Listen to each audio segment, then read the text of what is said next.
right on top of you. So it's not going to be easy, but we'll be there. We'll get through it. I know you mentioned the one fatality. Is that the only one that you know of right now? It's the only one that we know of. But as I said, we wake up tomorrow morning, the chances are there will likely have been more fatalities. It's just when a storm is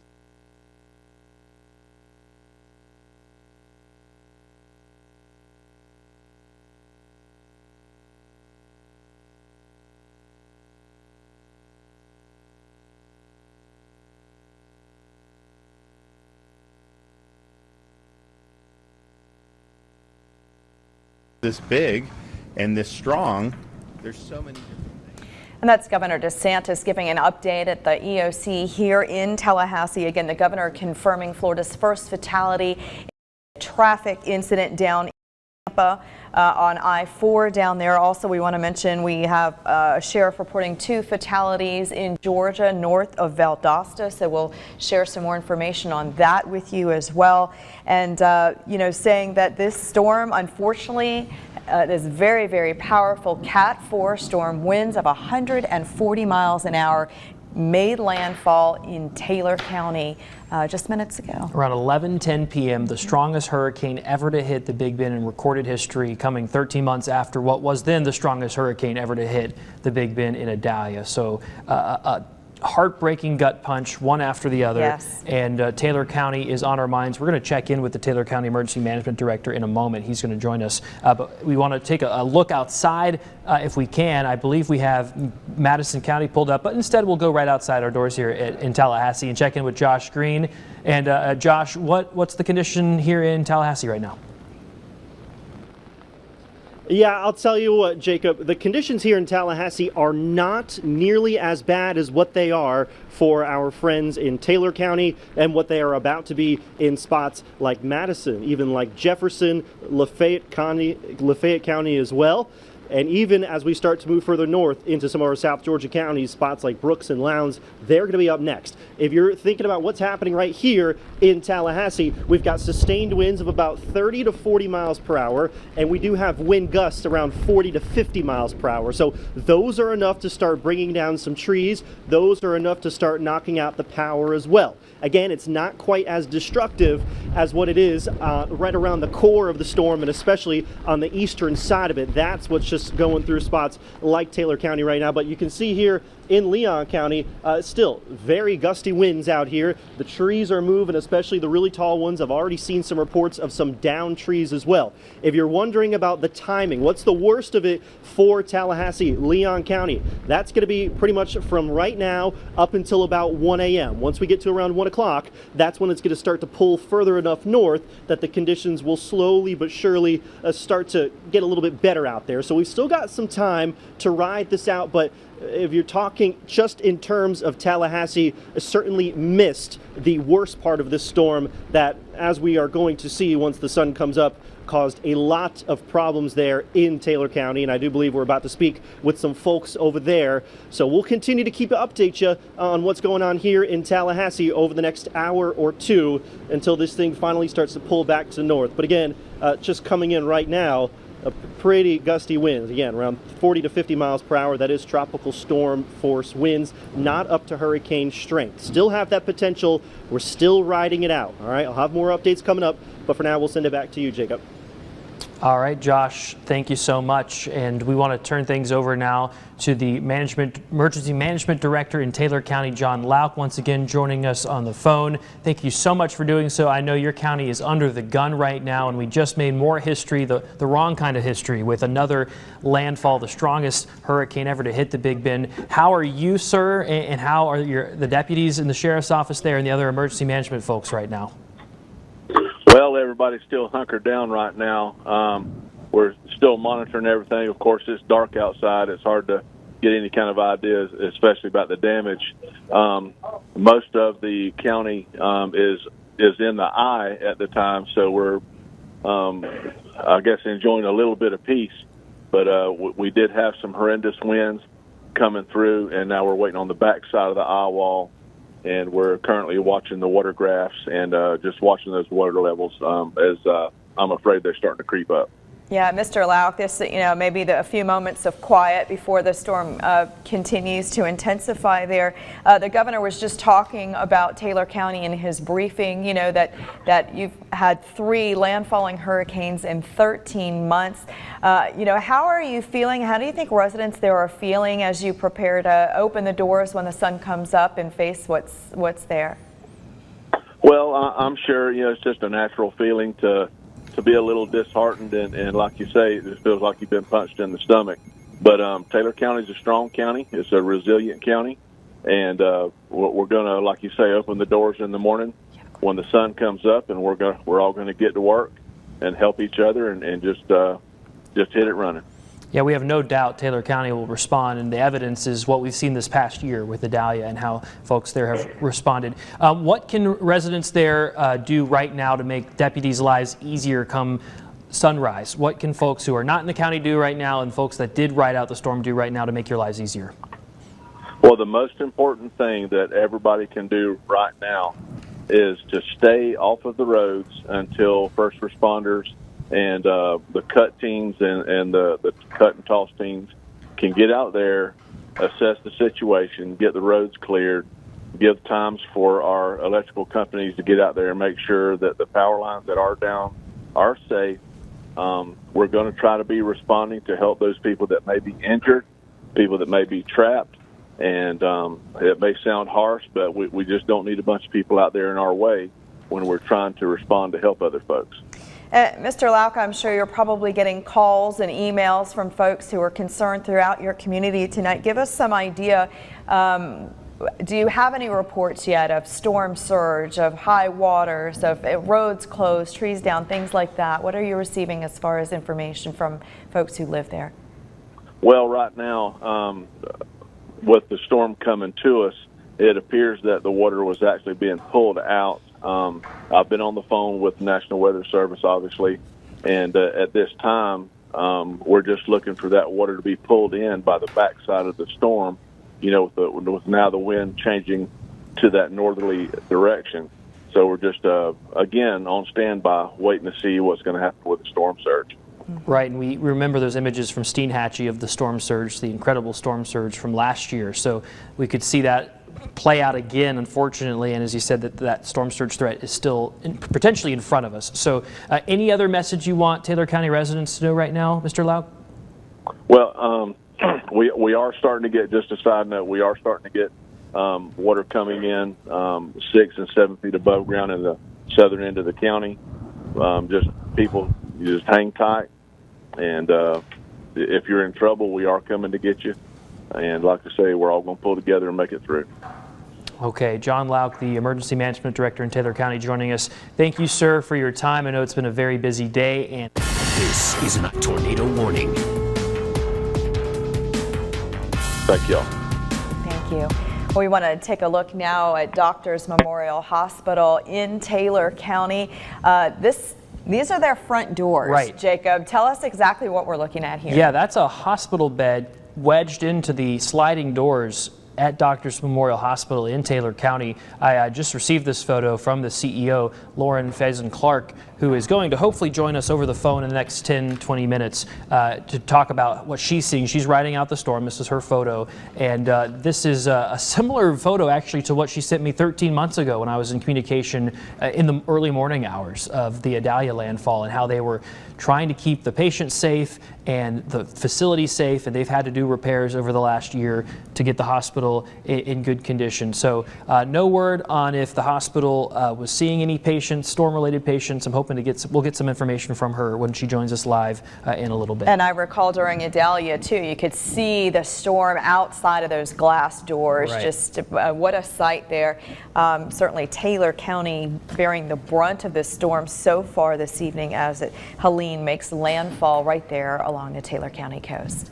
All right, I believe we have another view outside in Madison County, another county under the gun right now, and hard to make out a lot, but you can tell it's a hectic scene out there. The camera is shaking from those strong wind gusts. And is this Boot Hill that we're looking at? It's the EOC It's there. the EOC in Right. Madison County. Yeah, really difficult to tell what you're looking at. You can see the intense rain falling there and the wind shaking the camera. Certainly Madison County impacted by extreme winds as well tonight. So even though that's a little bit further inland, they are Right. feeling the full force of Helene as well. And I know lives are the #1 priority right now. I am crossing my fingers, though, that new scoreboard at Boot Hill survives the storm, just because we were just out there a couple weeks ago to talk about its debut, and I was out at Boot Hill last week shooting football, so really hoping for the best for the stadium, but of course the people there as well. Well, certainly for the entire community, all our communities who are in the line of this storm tonight, we just want you to know that we are here for you, and we'll continue to update you with the information, be as helpful as we can throughout these next few hours. If power is out where you are, you do have some options to continue to receive critical information from our First Alert weather team and our news team as they are out this evening. You have the WCTV app, of course. We encourage you to download that now if you haven't done so already. Also, we want to mention we've been partnering with iHeartRadio, and there are 6 radio stations in this area who are simulcasting this information right now as another option for you to receive this really important information on Hurricane Helene. Okay, let's check in again with Mike. And Mike, we now have landfall 11:10 p.m., so about half an hour ago. Right, and officially, it's in the area that was between the Osceola River and Deacle Beach, which is a relatively unpopulated, undeveloped area of Taylor County. So, but that also means that the stuff just to the right of that came into Deacle Beach, Keaton Beach, Steinhatchee. So Keaton Beach, Steinhatchee, names that we've heard before from Idalia and with Debbie and now with Helene. So it has moved inland as a Category 4. We'll start to see some weakening. It's already started to happen. So that's the best news we can say. And it's still moving quickly, 24 miles per hour off toward the northeast. So that will race it up through South Georgia and get it up near Atlanta by the time we get to sunrise, still as a tropical storm, which means it will still throw some incredible winds throughout a good part of our viewing area. So sustained winds. Farther north and west you go, no big deal. And a lot of these sustained winds, the 1 minute averages, are not that bad. But it's the gusts which have been bad. Now, while the current gust in Perry is 53, about 10 minutes ago, there was a gust to 99. We've already seen gusts from the weather stem stations at Wacalla High, hit 101, at Alligator Point, hitting 103. Madison High right now gusting to 61. So really from the Suwannee River up to Valdosta to Thomasville. Thomasville's had some gusts over 50 miles per hour. Tallahassee right now gusting to 53.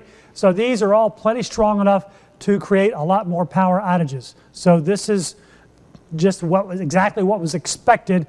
If there's some good news is that right now the gusts farther north and west, not so bad. Now this area still has a lot more wind to come. Moultrie to Thomasville. You're not done with this by any stretch.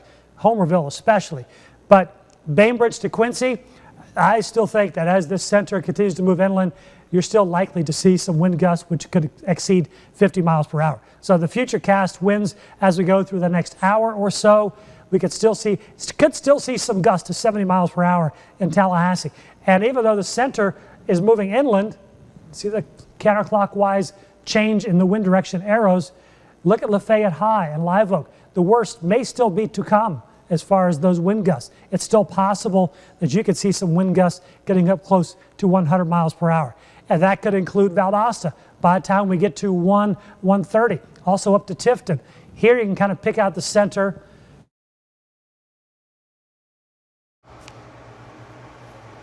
Good evening, this is David Etnan, the Channel 1 Atlanta Command Center, just letting you know that we are still here, we're still live, and we're going to be with you all night long as much as possible with continuing coverage of this very dangerous and life-threatening weather event as we continue to watch for quick spin-up tornadoes in the Big Bend area of Florida, across Florida, South Carolina, North Carolina, and eastern Georgia during the overnight hours.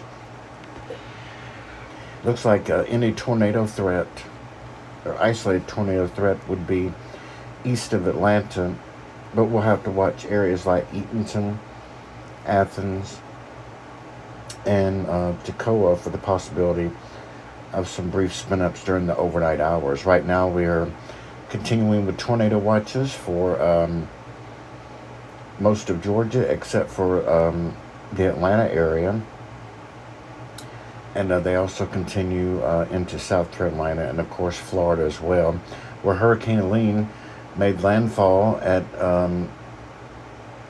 11:10 this evening, or 11:20, somewhere around there, at winds of 140 miles an hour, Category 4. Very strong and dangerous, life-threatening weather event is occurring right now along the panhandle of Florida.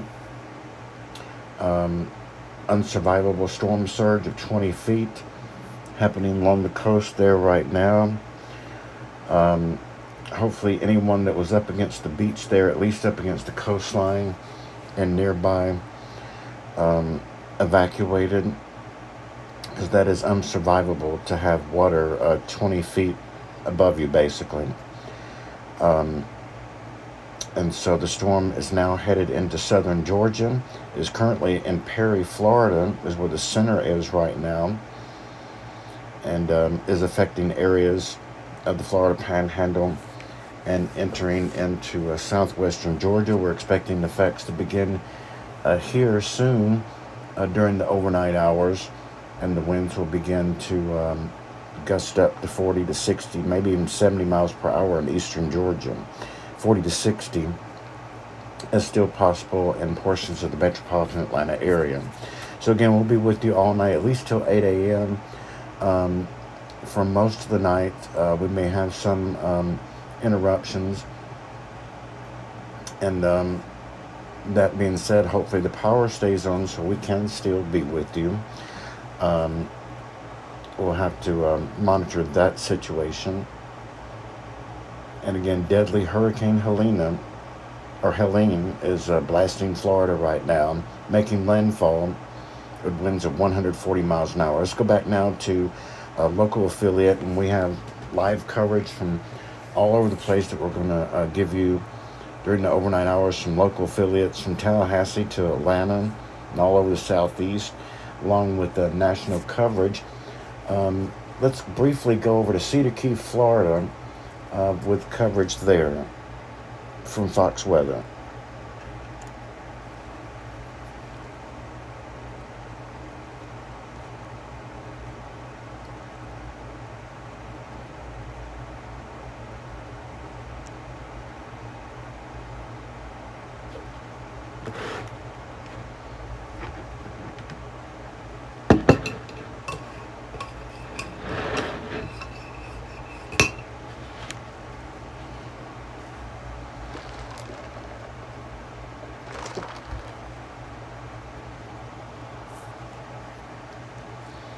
Before we go back, I did want to mention that we have one person that has died in the Tampa, Florida area, in Florida, as a result of Helene, unfortunately.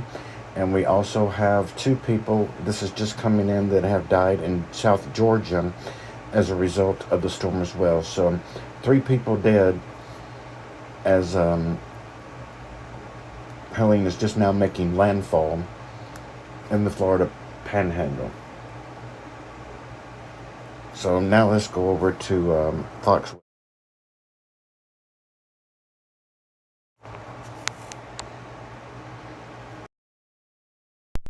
And Georgia. And man, I'm looking at the radar right now, and you've got a little bit to go before you're in the eye wall. The worst of the eye wall might go just to your west, but I would imagine it's probably picking up, right? Right, we know that conditions are only going to get worse in the next hour or so, but already you can see wind and rain really picking up in this area right now. We're going to turn on this flashlight just to give you a better look at conditions right now. You can see this rain coming down sideways, and this tree behind us moving quite a bit in this area as well. Now we know overnight here the biggest concern is going to be major flooding as well as wind gusts that could reach up to 100 miles per hour in this area. We know that this area specifically has already seen quite a few inches of rain in the last 24 hours. So a big concern overnight will be trees toppling over. a family's home. We do know that the city officials here in Valdosta have told people to stay inside and shelter in place. We want to make sure that you guys can hear us out here. Conditions are wet, and we want to make sure our cords are staying dry. But again, we do know that city officials have told people to shelter in place. Another message from the city officials: anyone inside a mobile home right now, get out and find a safer place to ride out this storm. As again, you can see behind us just some of these conditions really picking up, and it's expected to get even worse in the next couple hours. Yeah, Caroline, I lived in Atlanta for the last 10 years. I'm pretty familiar with Georgia. I do remember with Hurricane Michael back in 2018, especially in southern Georgia, big problems with the crops, right? There's lots of pecans down there. I think the peanut farmers were preparing for this because a lot of water is going to get into the soil. They were putting fungicide on it and stuff like that. You've got the cotton crop down there also. And then in addition to that, you've got just trees everywhere. Explain what the foliage is like around there. Yeah, well, of course, this is the peach state. This is a huge agriculture state. A lot of farms and a lot of businesses really depending on the weather right now. And of course, this is a concern. I mean, look at this. If you have any crops, any land right now, you are going to be paying, I imagine, for some kind of tree removal because, again, trees are really moving behind us. It's going to get even worse overnight. I will tell you, though, we do know a lot of farmers and a lot of business owners did take some precautions. I mean, driving around town earlier, we saw a ton of businesses boarded up in this area. People really taking this storm seriously. Yeah, Caroline, I'm looking at the radar right now, and I want to make sure that I didn't poo-poo it too much for you, saying that the main eye wall might go to your west, because it's actually, look, I think you're going to end up in the eye wall at some point. The National Weather Service, they just issued something called an extreme wind warning, which was also put out for the area to your south, including Perry, Florida, when the eye wall came through there. That's something they only put out when the eye wall of an extreme hurricane is coming out. So I see all the trees around you. I just want to make sure you guys be careful. And, I'm just kind of curious, how many of these storms have you been out in like this, and how does this compare so far?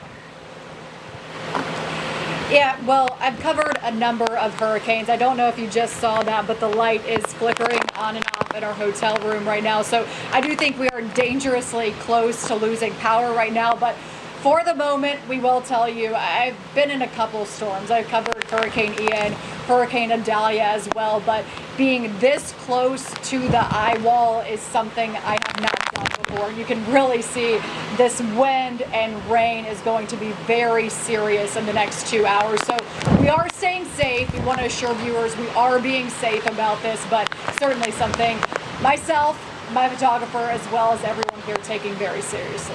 All right, that is Caroline Elliott, Valdosta, Georgia. And just to give you an idea of where Valdosta is, thank you so much for the report, by the way. That was fantastic information. This is very close to the border with Florida. Maybe we can go out to the radar here real quick. We can show people where Valdosta is. So there's Valdosta.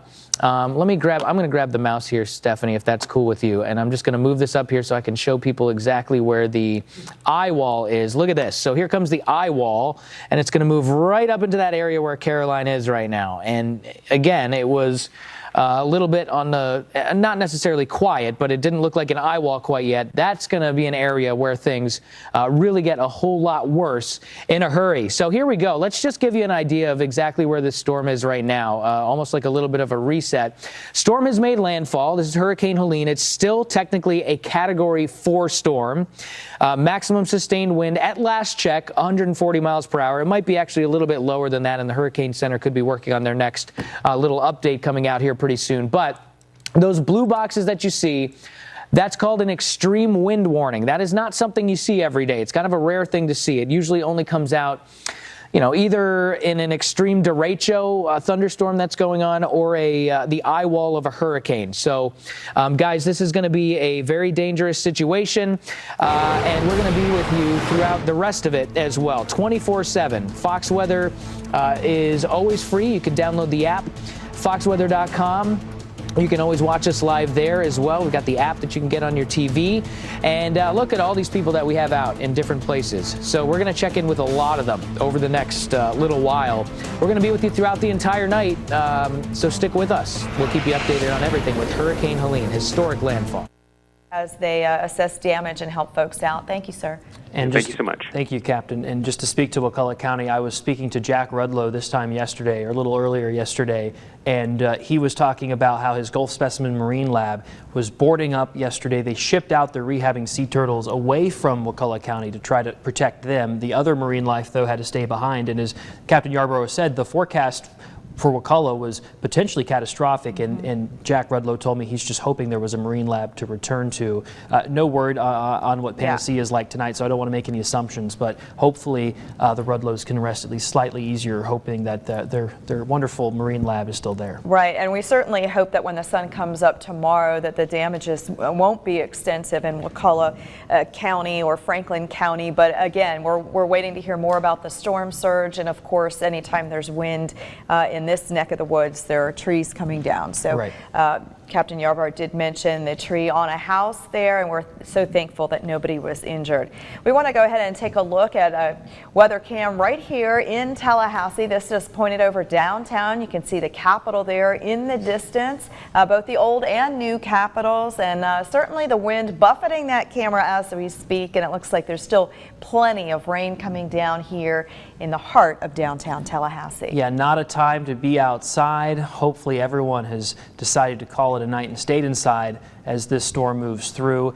As we had said before the hurricane arrived, that Tallahassee had never seen sustained hurricane force winds. We'll check in with Mike and Cameron in a little bit. I don't think that's going to change with this storm, which is obviously good news for folks in Tallahassee, but still those gusts can still cause plenty of outages, and we're seeing lots of power outages everywhere in our viewing area. Absolutely, and as we're here in the studio, we kind of hear waves of water and waves of wind coming through. So, you know, as each of those bands and the storm turns through, we're going to continue to see these power outages rise. Let's check in right now with Abby Walton for an update on outages throughout our area. And Abby, more and more to report. Well, Julie, you were just talking about those waves of gust. I actually just stepped outside of the WCTV studios maybe 20-25 minutes ago, and you could see it was like, oh, okay, it's raining, and then a gust would come through, and those winds are really starting to pick up. I was talking with some of our friends on Facebook, and they were saying that power across,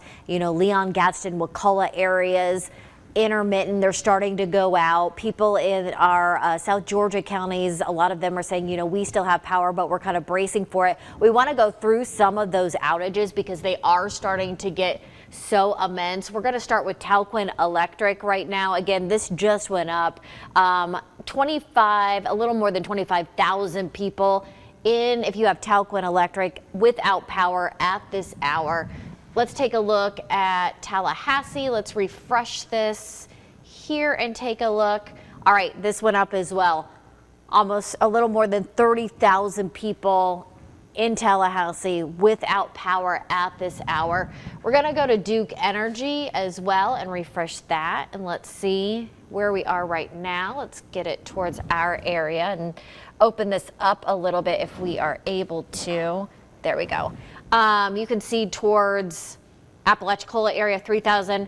This area near Crawfordville, Wakulla area, 6,000. This has definitely gone up. You can see as you get closer to where that landfall was made in that Taylor County, and as it kind of goes up, you're seeing the bulk of it right there with 12,000 people without power in that area. I'm going to cross over real quick to get to here. We are Suwannee Valley. Let's take a look. Let's do that and refresh and see where we are here. Let's see. We have about 28,000 people without power right now. Let's take a look at the county. You can see Hamilton County, Suwannee County. Take a look at that. Almost 19,000 people without power right now. Hamilton, you know, almost 4K. Lafayette County, a little more than 3.6. Let's go to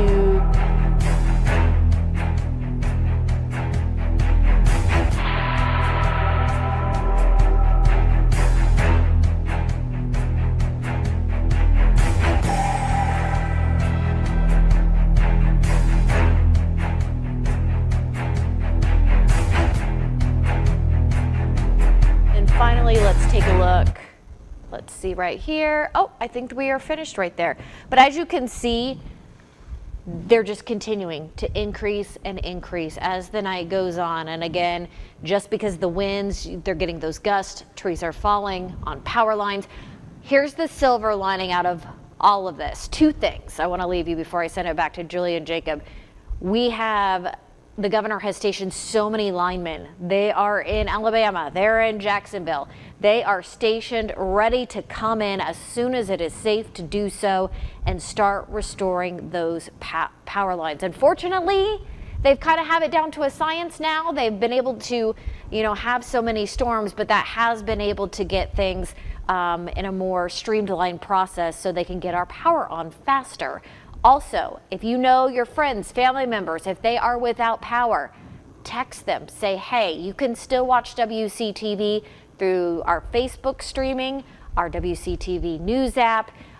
If you turn on the radio, our iHeartMedia partners, you can turn on the radio. They're streaming us right now, broadcasting our feed. So lots of different ways to still St. Pete Beach, but they're still formidable. It's less about the intensity, Ari, and more about the direction of this wind, which is pushing more and more water into Tampa Bay. We're awfully close to the overhang. This is the Tampa Museum of Art. This is Curtis Hickson Park in front of me. And if you live in Tampa Bay, if you've been down this way, this is where they host just about everything for big events in Tampa. When the Super Bowl was here, they had the Super Bowl Village at this one and the other park right across the way. When the national championship game was here, Bama and Clemson, this is where they had all the big events. It's this slope that goes all the way down to the Hillsborough River. Andy's hanging out under the overhang because our equipment, Ari, is at a longer day than we have. But I want to show you, if you can see this. We started off the day today. Yes, I was out in St. Pete Beach. Michael Estime was down there on the Riverwalk. It's one of Tampa's treasures. Beautiful addition to the city. I think it was about 15 years back, 10, 15 years back, they put that in. It runs miles all the way down to the convention center and into Hillsborough Bay. That's the Hillsborough River, and you can see the minarets of the University of Tampa lit up behind them. I'm not sure how well you can see it, but there's one line just beyond where they have the restroom there and the concessions. That's the railing of the Riverwalk, which is probably 3.5, 4 feet high, and then typically it drops off another 2 or 3 feet to actually get down to the Hillsborough River. So yeah, this is a record surge, not just at all these official gauges that we have going back to the mid-70s, but for the Hillsborough River, clearly coming up, makes it all the way to the bottom, the Riverwalk portion of Curtis Hickson, and then probably at least half the way up. You can see the park illuminated off in the distance there, and downtown Tampa is right behind it. I'm not sure, Andy, if you can see over there, but this is the shot of downtown Tampa, and I was lucky to call myself a Tampa resident for half a dozen years. Never seen anything like this. I don't think anybody going back to the great hurricane of 1921 has seen anything like this. It has been a historic and terrible day, and I'm not sure, based on what we've seen, Ari, the power flashes, billboards were shredded, multiple communities as we were making our way around Tampa Bay flooded that we saw. I don't have numbers on rescues or the amount of homes that have been flooded. It's got to be up into the hundreds, thousands. I'm not sure yet. We'll get those official numbers tomorrow. I don't think it'll be until daylight tomorrow morning that we actually know the full scope of this, because it happened fast. It happened fast as we were on St. Pete Beach. You said it. We had about 50, 60 yards of beach when we got there. 2 hours later, we were up into the dune as St. Pete Beach was completely overtaken by the Gulf of Mexico. Then it got scary from there with water into the communities there on St. Pete Beach. We got over the byway, that causeway that takes you back to mainland Pinellas, and there were more flooded roads. All of the Tampa Bay bridges are still closed. It's very difficult, it's very dangerous moving around in this area. So if you can, I know Pinellas had the shelter-in-place order. Stay home, stay safe. We're almost to high tide, and the storm is racing farther off to the north. So I hope this is got to be close to tops for the water level here, and then we'll see those levels come down through the rest of the overnight hours. But Ari, again, this has just been an awful event for Tampa Bay, and this is just part of the story. This is the first phase of what we knew would be a multi-day, multi-hazard threat in Helene. Yeah, it's been an unbelievable day. And, you know, the crazy thing is that the Tampa Bay area was, 150 miles away or so from the center of where the storm made landfall. It made landfall up in the Big Bend. And we're actually going to go up there right now to a little bit closer to where the storm made landfall. Oh, I guess we actually lost Mike. We were trying to go to Mike Seidel. Let me ask you one more question here, Ian. Again, with you being so far away from the center of it, I know this was in the forecast, but is it still just weird to experience that, knowing that the eye wall is so far away, yet you still have surge that's this bad? What a wind field on this thing, right?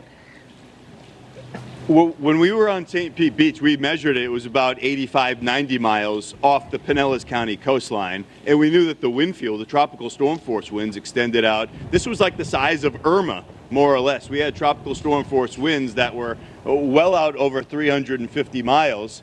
And the hurricane force winds made it to the coast. We were on St. Pete Beach. Albert Whitted Airport, which is on the bay side of Pinellas County in downtown St. Petersburg, gusted to 82 miles per hour. So that was a full hurricane gust that occurred in downtown St. Pete. I think the highest gust we've had so far has been 85 miles an hour that we've registered. Any reports on how many people ended up at the shelter there in Jefferson County, and if folks heeded the warning to get out of mobile homes and evacuate? So currently right now we have 90 that are in our shelter. Which is a decent number for our small county.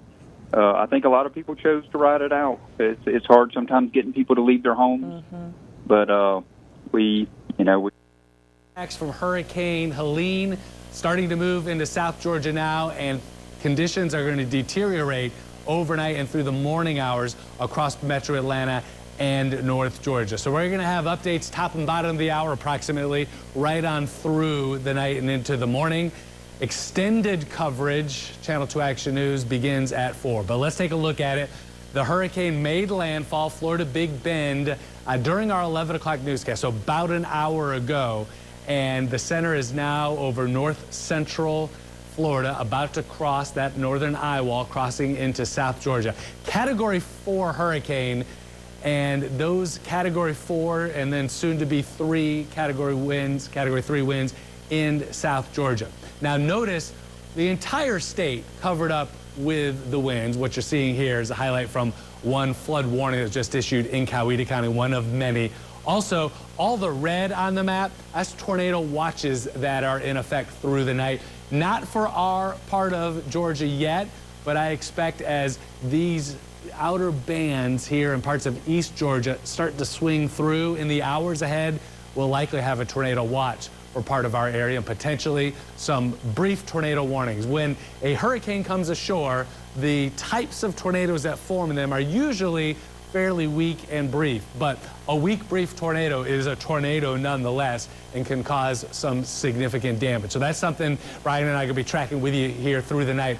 At the same time, widespread heavy rain for now about a day and a half across Metro Atlanta and North Georgia. We're transitioning from the rain that accompanied a stationary front to the rain from Helene coming up from the south. But it's a seamless transition, and we're not going to see a let up in the heavy downpours.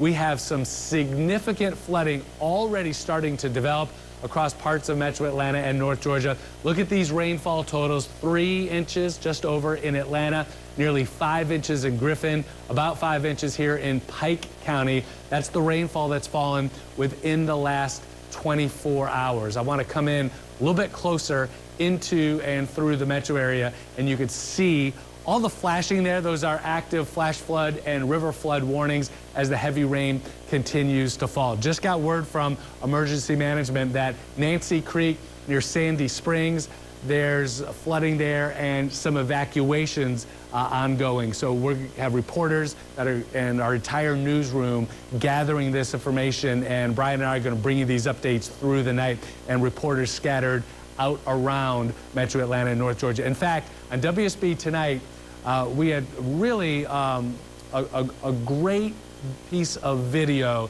that is a cautionary tale that I want to show you. Check this out. Take a look at this red car right here. It went past the road closure sign, and look, it's trying to get through these flood waters right here. This flooding. We don't know if that driver. Oh, see, there you go. It looks like that driver has stalled out. That's what we keep seeing here along Buford Highway, and the police officers, they keep telling drivers, this is why you should stay off the road. You don't want to be like these drivers. Audrey Washington reporting about an hour ago live on WSB Tonight. Remember the phrase, turn around, don't drown. We say that because a flooded road you're familiar with, where it looks like there's not a lot of water on it, it is dangerous to drive through, and you need to just turn around. I know it's a hassle, it's inconvenient, but here's the problem.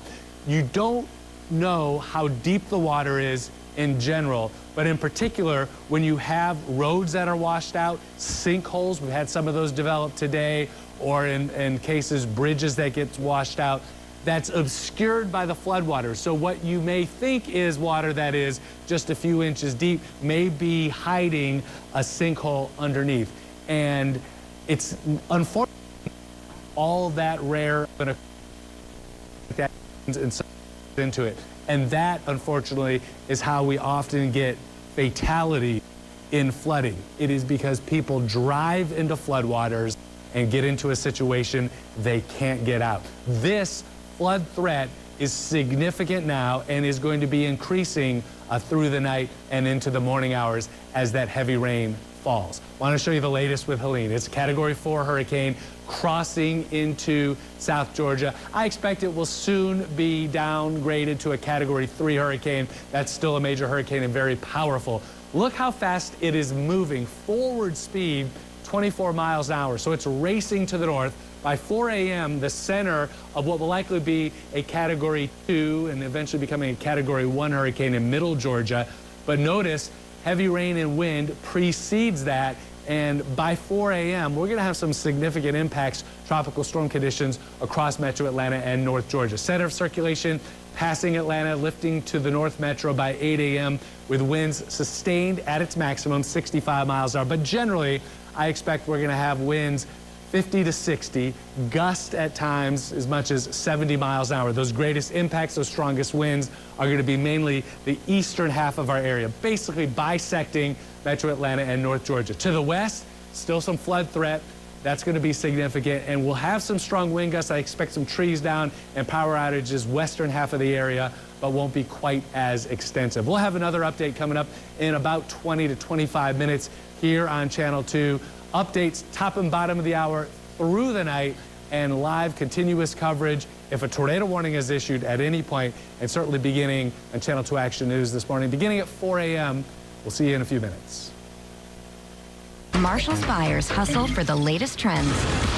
From fashion, double denim is back. Got it. To beauty, so you don't have to. That is a deal. We get the deals. You get the good stuff. Marshall's. Detect this. Living with HIV, Robert learned he can stay undetectable with fewer medicines. That's why he switched to Dovato. Knock out the power, and thousands of people across the Big Bend in South Georgia are without power at this point.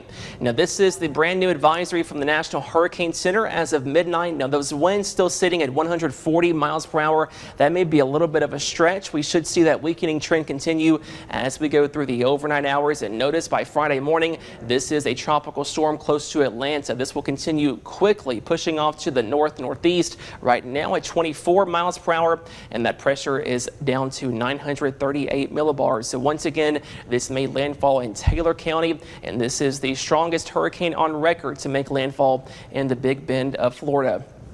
We still have a hurricane warning in place for all the counties in this red color. So for most of our viewing area, this is a hurricane warning, a tropical storm warning as far west as Mariana and Jackson County, also into Calhoun County at this hour. Let's talk about the graph model. It did pretty well with this system. You can see still looking at possible wind gusts up to 60, 70, maybe 80 miles per hour as that center of circulation crosses over into South Georgia, especially in the extreme wind warning area, places like Valdosta, places like Quitman, places like over in Brooks County. We could see those really extreme wind gusts as Hurricane Helene continues pushing off to the north as we go into the overnight hours. But notice as we wake up on Friday, we are tracking some calmer weather out there as some drier air begins to filter in on the backside of that system. Now, this is the latest update on the tornado watch, and this will go until 6 a.m. for all the counties in red. Again, the better chance for this will stay to the east of the center of circulation. That's why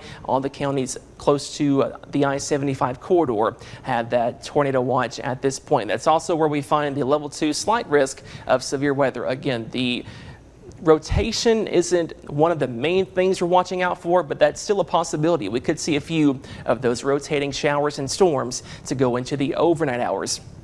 Also watching out for this, heavy rainfall issues, and that could lead to some high water issues in some places inland, not only at the coast, but also inland for our Big Bend counties and moving into South Georgia. This is a flood watch, and that will last until Friday morning. Again, we are counting down until we see that drier air on the backside of Hurricane Helene, but until then, we are tracking more heavy rainfall issues and more gusty wind issues, especially now moving close to the Florida and the Georgia border, north of I-10, close to Thomasville, close to Quitman, close to Valdosta. You guys, the next in line for the remnants, I should say, of the eye wall of Hurricane Helene. Jacob, Julie, back to you guys. All right, Cam, thanks so much. Yeah, we continue to get updates as this storm progresses tonight. And of course, Taylor County bearing the brunt of the storm landfall along their coastline about an hour ago. And throughout the evening, we've been touching base with Cutter Martin with WANF. He's been in Perry throughout the night, and sometimes the view from his camera really tells the story. They're getting battered by the rain and wind out there. Yeah, and Cutter joins us over the phone now. Cutter, what was that experience like as the eye wall passed through Perry, and how are you right now? Are you safe? Yeah, we're safe. It's actually kind of interesting. We are in a sort of a lull, kind of the backside. You know, we're coming out of the true eye. A little bit of wind right now, a little bit of rain, but certainly the front half, what you were seeing on that camera feed, that was the most intense portion. And for those that are wondering exactly where in Perry we were, that is basically, you know, a few miles south and east of true downtown Perry, basically Plantation Road and US 19. You know, there are a couple of restaurants in that particular area. I'm looking at a map. We're near Mama's Italian Family Restaurant, and then there's several other restaurants. So a very common corridor, and we're at the Hampton Inn. Right on US 19, and it was open to the wind, and winds were howling for a good, I would say, 45 minutes, an hour and 15 minutes. We can smell pine, so obviously quite a bit of tree damage, pretty common with a hurricane like this going through. Structural damage, I would say that's the best news. You know, we have no power, very hard to see, but no significant structural damage at the hotel. There was certainly some debris flying down the road and underneath the car canopies, but all seemed to be fairly small. You know, some siding, the top little spinner air conditioner, you know, where you get circulation in your garage, on your roof. This is random things on your home, kind of laying around outside. But guys, so far, that's all we've seen in kind of this short radius around the hotel. Oh my goodness, Cutter, your description is so vivid there, and down to the smell of the pines, you know, really speaking to what you're seeing outside right now. Do you have any understanding of whether you're going to see the storm intensify as it circles around, or do you think the worst of it is past? I would say I think the worst of it has passed. What's interesting, for better or worse, especially in a smaller community like Perry, so many storm chasers. I would imagine Taylor County OEM and local officials were having to, you know, enforce the law very stringently with some of these chasers out there, and they were all outside, some of them not even seeking shelter during the worst of it. And the discussion was how this seemed like a very front-heavy system as it was approaching, and indeed that seems to be the case. You know, on the backside, for those up towards Valdosta that are just getting into the worst of it, you know, last time I checked radar, good news on my end is that the backside, I can confirm, does not have, at least at my spot, quite the wind. And you can kind of tell that. Your meteorologist's been talking about that on the backside. Boy, and yeah, you hate to think of the danger, too, involved when you talked about having debris and siding and air conditioners flying about there. You know, certainly the danger is very real.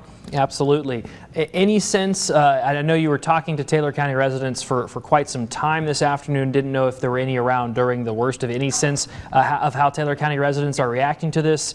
Here we go again. Are they perhaps grateful that they're not seeing structural damage, at least from the first assessment? What are you hearing? Yeah, so far it's kind of two stories.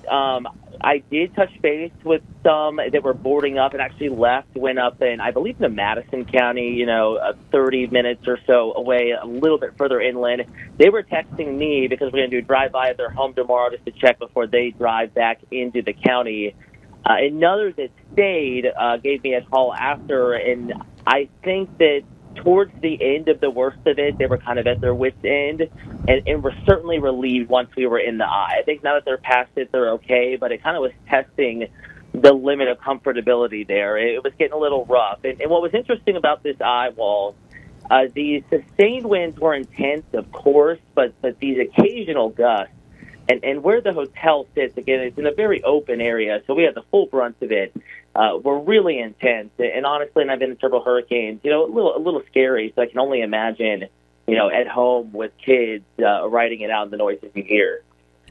Absolutely, yeah, and sometimes it's trying to figure out what's happening outside that can be, add to the tension and add to the anxiety of the moment. Cutter, we do have some video right now we'd like to share with our viewers that we filmed from your camera earlier tonight. You can see really just the rain beating not only the lens of your camera, but shaking the bushes and shaking the trees too. Yeah, so this is actually interesting, and I know it may look like they weren't being safe, but I was in my live unit, and the photographer was behind a wall, and in order to do our 11 p.m., break-in or update for the station back in Atlanta, I had to do a phoner while he was outside protected shooting kind of through a corridor.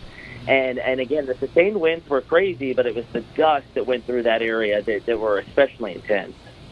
Right. And did they knock you off your feet, or did you have to brace yourself? What did that feel like? I wouldn't say it knocked me off my feet. It was a little, the most nerve-wracking part was probably, you watch crazy weather videos or even running, crazy weather videos on news programs. That sound of sheet metal scraping the pavement as it flies down the street. When you start to hear those sounds, you really have to think, am I making a wise choice? Am I setting a good example? And that's why we kind of got into a position where we could bring the shot, still stay safe. It wasn't the strength of the wind per se. It was the noises that we were starting to hear in the dark, without power by that point. They were kind of the most nerve-wracking. Well, Cutter, we're so thankful that you're safe, and we appreciate really the very real picture that you are painting of conditions there. Yeah, and Cutter, we appreciate it. Thank you for visiting our area and telling our resident stories there in Taylor County, and safe travels home back to Atlanta, which will also still feel a decent amount of Helene. So we appreciate your time. Of course. Thank you so much. Thank you, Cutter. We want to check in right now with our Capitol Bureau reporter, Cody Butler. He's been at the State Emergency Operations Center in Tallahassee all day today. Cody, fill us in. What's happening there now as all of these emergency managers are waiting to see what happens next? Yeah, right now the state agencies are all working together to fulfill the requests that they've gotten from the local governments for after the storm. They've been working on post-storm responses since before the storm made landfall today.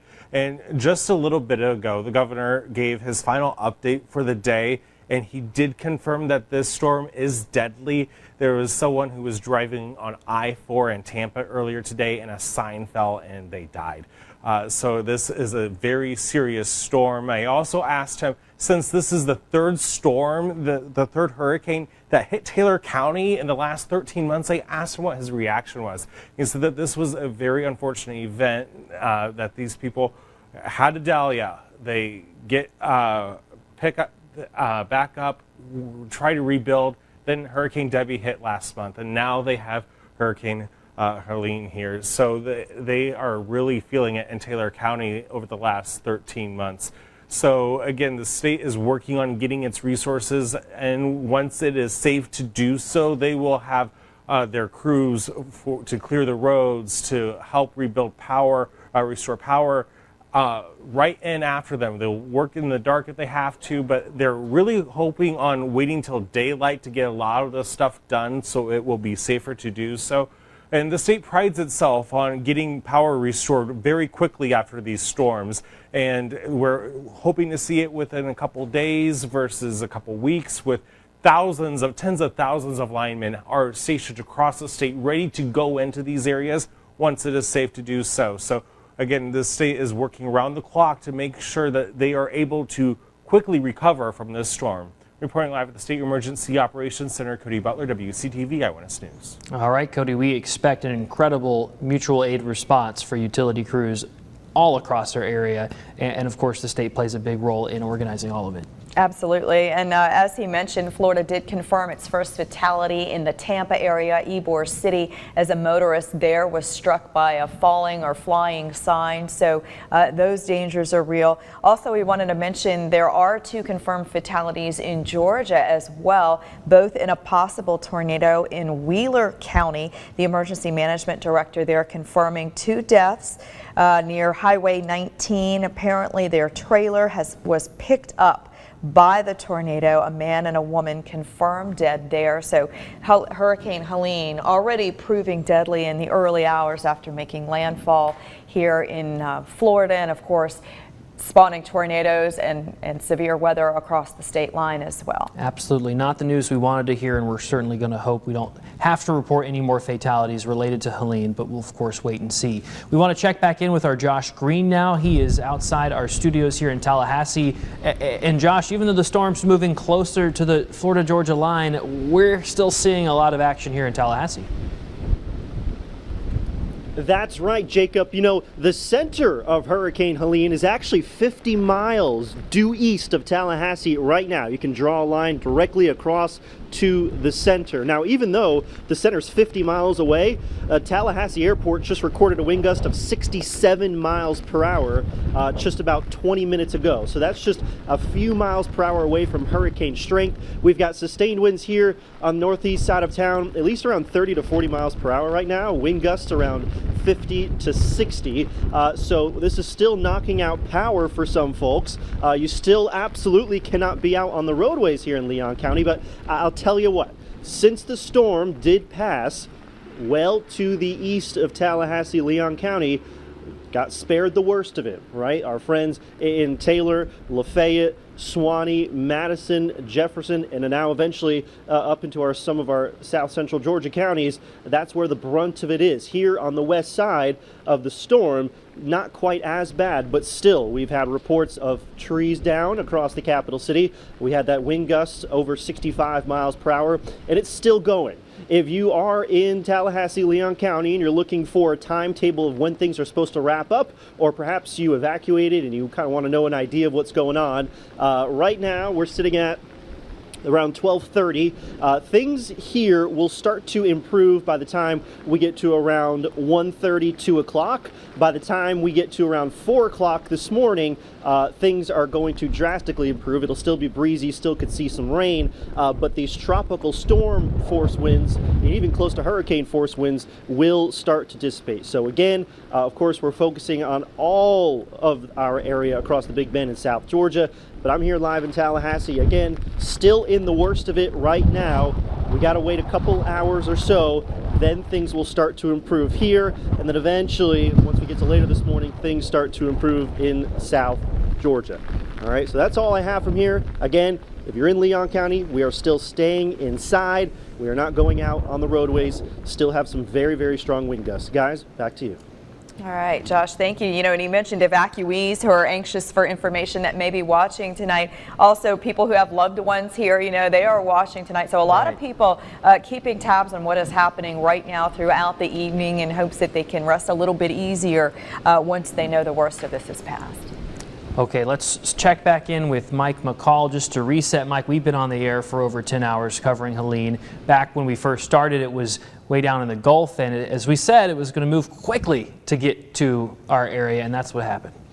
Yeah, and it's still moving quickly, but it's just so darn large that it's still taking hours for the worst of this to get through the region.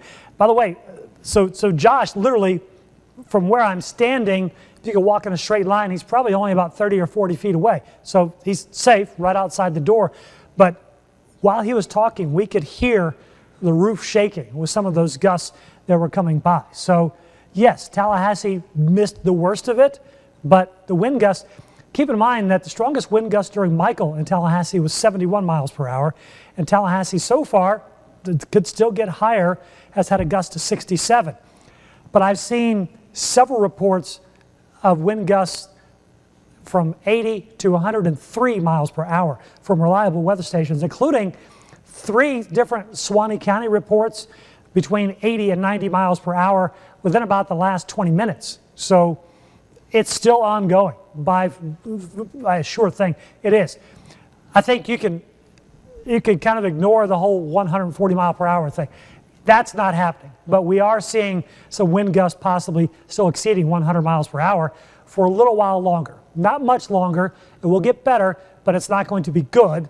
It'll just get better. And then the center will continue to race off, not as much toward the northeast like it has been. It's going to kind of round because of an upper level low. I won't even get to all the meteorology, but it'll kind of pinwheel it around and aim it more toward Atlanta so that by 8 a.m. the center will be way up there.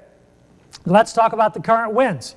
Right at tropical storm force in Valdosta, sustained 40, 47 Madison high. By the way, you may not know this, but the highest sustained wind ever recorded in Tallahassee is only 46 miles per hour. The highest gust is 83. So both of those will likely be safe once again, although I've seen Tallahassee get sustained at 41, but because that core was just a little bit toward the east, we've seen those higher winds just to the east. But right now, Perry sustained at 52. I have seen a measured gust at Perry at least to 99 miles per hour. So we're talking at least a half a dozen reports so far, and these are just where the reporting stations are. We know that there are spots in between that are getting these kinds of winds where there's not an anemometer set up to send it out on the internet or send it to our graphic system. So we know it's still brutal out there over the eastern parts of the Big Bend and into South Georgia. Look at these current gusts. The most recent gust, Madison High, 80 miles per hour. Most recent gust in Perry, the earlier 99, still gusting to 76, gusting to 56 in Tallahassee, gusting to 47 in Thomasville. You head farther northwest, can handle this as long as they stay in that 30 mile per hour range, although I guarantee there were some higher gusts in that 50 to 60 mile per hour range, especially with this one band that I'll show you on radar in a moment. What's expected? The Futurecast, it's still showing this 40 to 50 mile per hour gusts over the western half of the area, even an hour from now. Eastern sections, it's still going to be ugly stuff. Could see some gusts 65, 75, perhaps it's still spitting out that possibility of a 90 mile per hour gust around Valdosta. That's when that core is up here. That's why you see Tifton at 86, but only 25 in Moultrie. Again, it's a model forecast, but it's done pretty well, all things considered. As far as when will the roads start to get cleared? Well, crews can't go out and the first responders can't go out until those winds start getting below 40 miles per hour. As a general rule, 35 to 45. So even at 3:30 in the morning, most of the area is still likely going to be seeing some gusts above that range of 35 to 40, sometimes 50 or more, but it is getting better and it will continue to get better and better. So by mid-morning tomorrow, we're talking late morning, now we're talking no problem with the winds, 20 to 25 miles per hour. The center, the eye, if you will, moving through Madison County. In fact, just about right on top of Madison. Probably some light winds there. That last report, it's from Madison High. Now that I look at this, that's an old report. They're not getting an 80 mile per hour gust now. So my guess is that 80 mile per hour gust probably knocked the system offline as it came on by. But here's another little interesting feature is while the main core is here, which is large, from the Clinch County line, just now getting into Clinch County, all the way back through the northern parts of Jefferson County. But then we have this other band that's kind of wrapped around, and it's kind of stuck.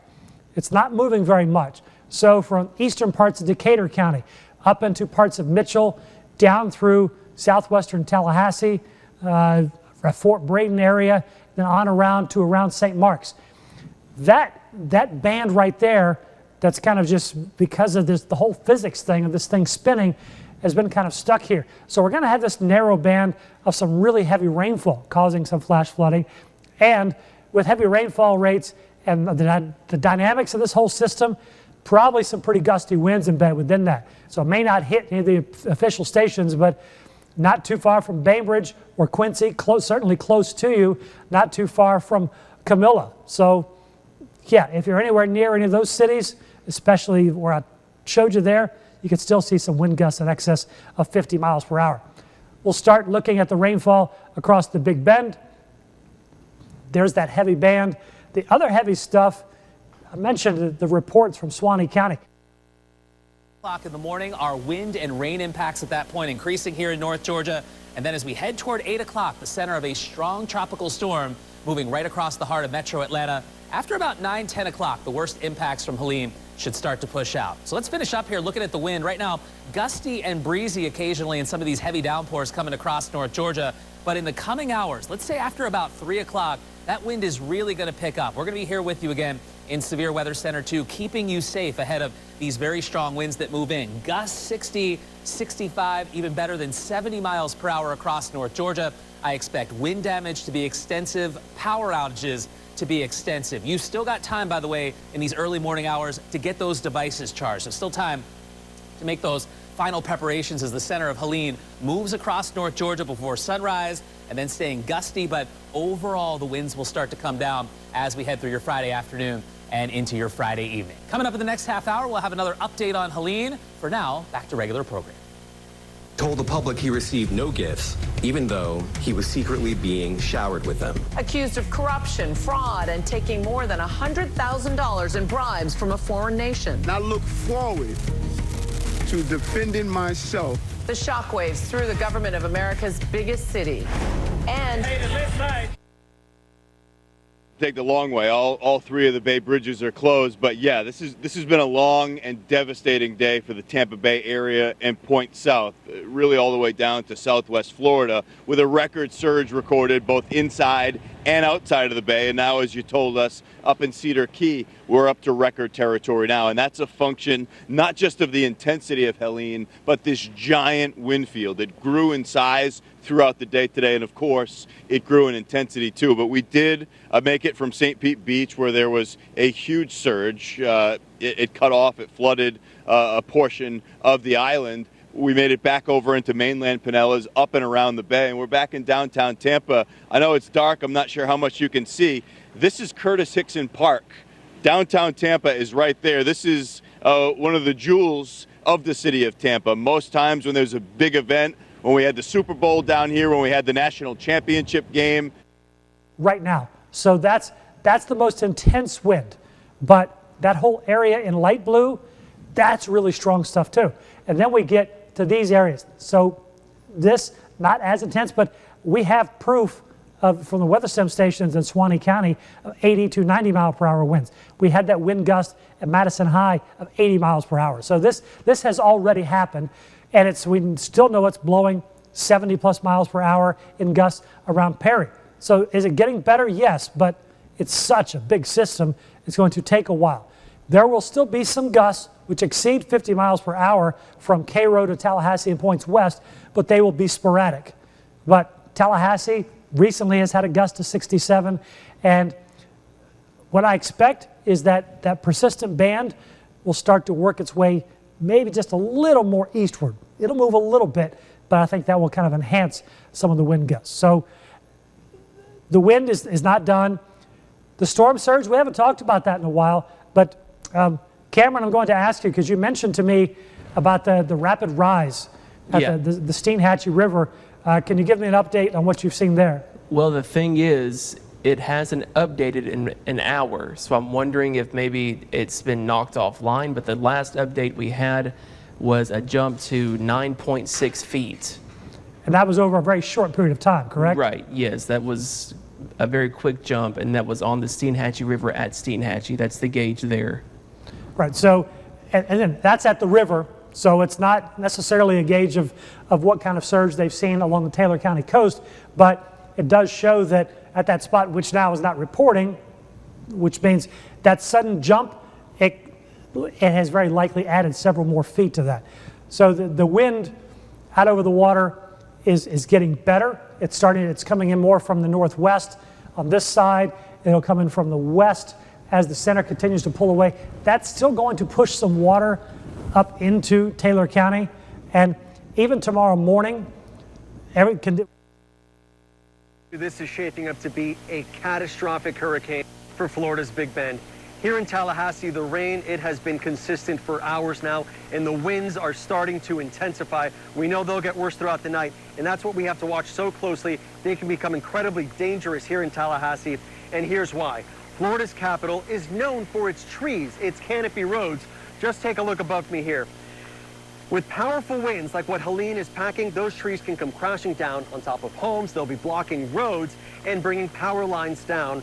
We fully expect power outages increase exponentially throughout the night. For the south of us, along the coastal areas of the Big Bend, it's the historic storm surge that is so incredibly concerning. Officials say we could be seeing 20 feet of storm surge and say that would be unsurvivable. At this point, the time to evacuate, it has come and gone. It is hunkered down time. And whether you are riding this out at home or in a shelter, if you are in Helene's path, bracing for a long night ahead. Juju? Victor, thank you. We go now to ABC's chief meteorologist, Ginger Zee, in St. Petersburg. Ginger.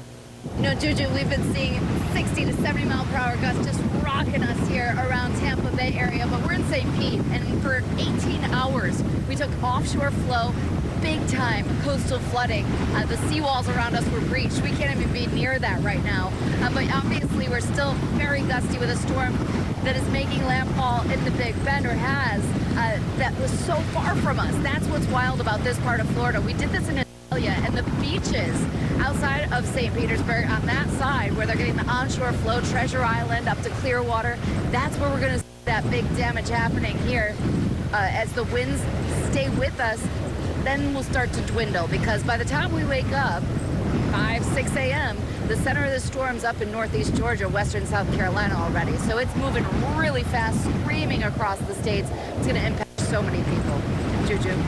Ginger, thank you. Joining me now is ABC meteorologist Samara Theodore. Samara, give us the latest. All right, so this storm, Juju, has made landfall in Perry, Florida, about 10 miles south of Perry, Florida.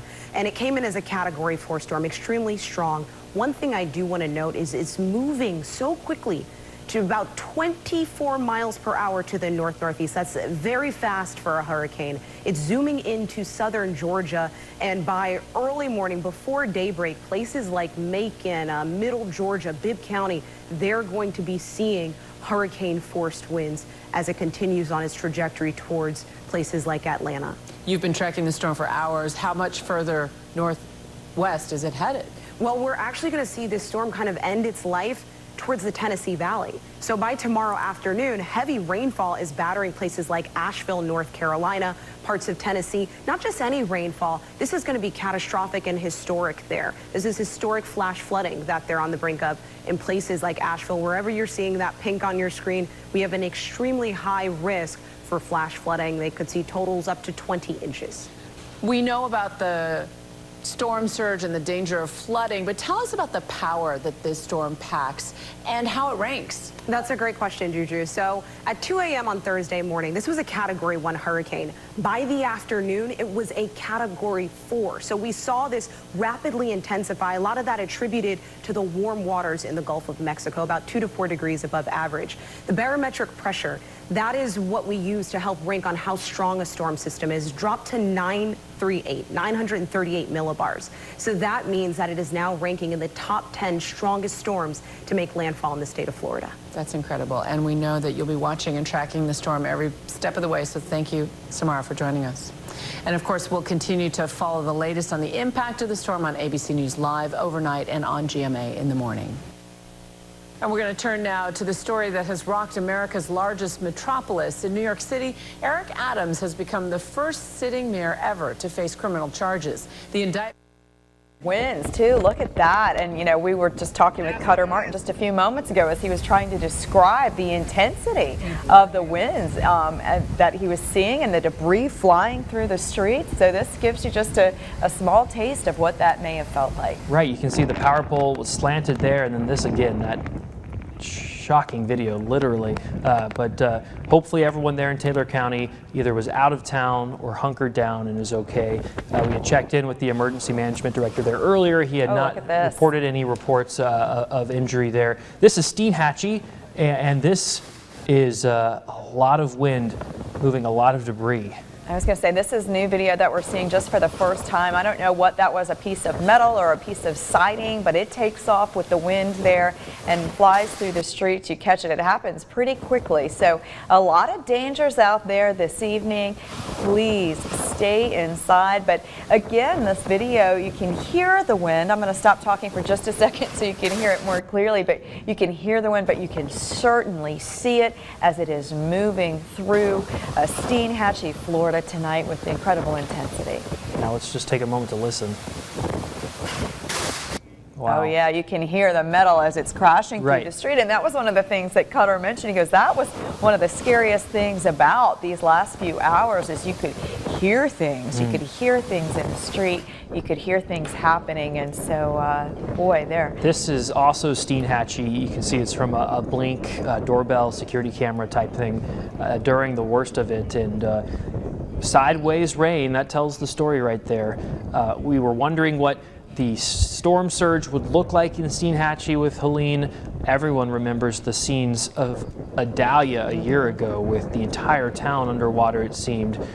No word yet on what the storm surge may have looked like or the damage caused from that, but the wind alone enough to create some major headaches. I was going to say that's one of the things that we're going to have to continue to check on throughout the night tonight and early in the morning. The storm surge, of course, a very serious concern along our coastal counties, Franklin, Wakulla, Jefferson, Taylor. The original potential for that was 15 to 20 feet of storm surge, which can be deadly. That is rapidly rising water. It is. And it's coming in the dark. So we hope to get some more information from our emergency managers in those counties throughout the night to share more with you about what they're actually seeing. And of course, that storm surge compounded by the fact that a lot of these communities were experiencing high tide at about the same time. Yeah, just worst case scenario in many ways for our coastal communities, but it will take daybreak in many cases to decide how bad things were. Let's turn it over now to our Ava Van Valen. You've been busy tonight, Ava, checking in with our power companies. Safe to say we've seen a lot of folks in the dark. We certainly have. Okay, we're going to do a quick check now. I just refreshed all of this. Now, if you have Talquin Electric, 58% of customers are without power right now. We're going to check in with the city of Tallahassee, and it looks like almost 43,000 without power here at the moment. Now, we're also going to check Duke. Near Crawfordville, we've got 7,000. And then, of course, in Taylor County, about 12,000 people that are without power. Now we're going to hit Suwannee County Electric, and if we do our summary here, you can see that there are almost 29,000 customers without power. Now if we do it by county, you can see here Suwannee, 18,000, almost 19,000 customers without power. Lafayette, about almost 4,000, and Hamilton is about 4,000 without power. And then we're going to go to Tri-County, and you can see here we have about 20,000 without power. So of course there are linemen and they are standing by, so bright and early tomorrow morning they can start to get those lines repaired. All right, Ava, thank you for that update. And as I mentioned a while ago, I spoke to Tri-County Electric about a month and a half ago about their lessons learned during Idalia, and one of them was how difficult it is to organize a base camp to invite those power crews in and to do it quickly and efficiently so those crews can come in and out shift after shift. And they learned a lot about how to set up a base camp at Perry's Airport that they also did in Debbie earlier this year that I was told really was efficient and made life easier. So hopefully they can take that lesson learned from last year and make lives easier for our linemen as they get ready to arrive. And some of them are here in our community, but some of them are waiting outside for the all clear to come in, though when the roads are clear, when the weather is clear. A friend of mine sent me a snapshot of power trucks waiting in Pensacola tonight. I mean, dozens and dozens and dozens of them. So help is on standby, and I'm sure as soon as it's safe to move in that they'll be here. So hopefully that'll be days, could be longer, but hopefully that'll be days. And certainly with the frequency of the storms that we're seeing over the last few years, you know, sadly we're getting better at at doing this. We're Yes. getting better at restoring power and doing so more efficiently. Certainly a silver lining. The potential loss of power was a reason so many decided to leave their home tonight in Leon County and head out to one of several shelters that was set up, including in Childs High School. Our Capital City correspondent Matt Hoffman, one of our team members who rode out the storm and is still currently riding out the storm there at Childs. Matt, what's the night been like for you? Yeah, folks, Jacob, folks here who came to Childs here on the north side of town should consider themselves extremely lucky. The power here went out for about 30 seconds total. All the power is back on now. Things here on the north side, just talking about this area, never felt life-threatening. Anyone who came to the shelter, any of the animals, all of them are in good shape. Now, of course, the sheriff's office is still asking folks, don't travel, even though conditions have calmed down here quite a bit. Don't travel on the roads yet.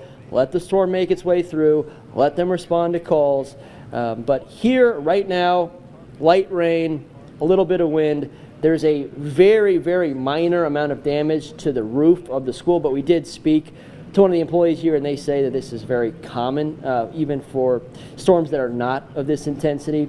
So I think the bottom line is folks who went to shelters are definitely the winners of tonight, and they've had an overall good experience, or as good as you can have riding out this Category 4 hurricane.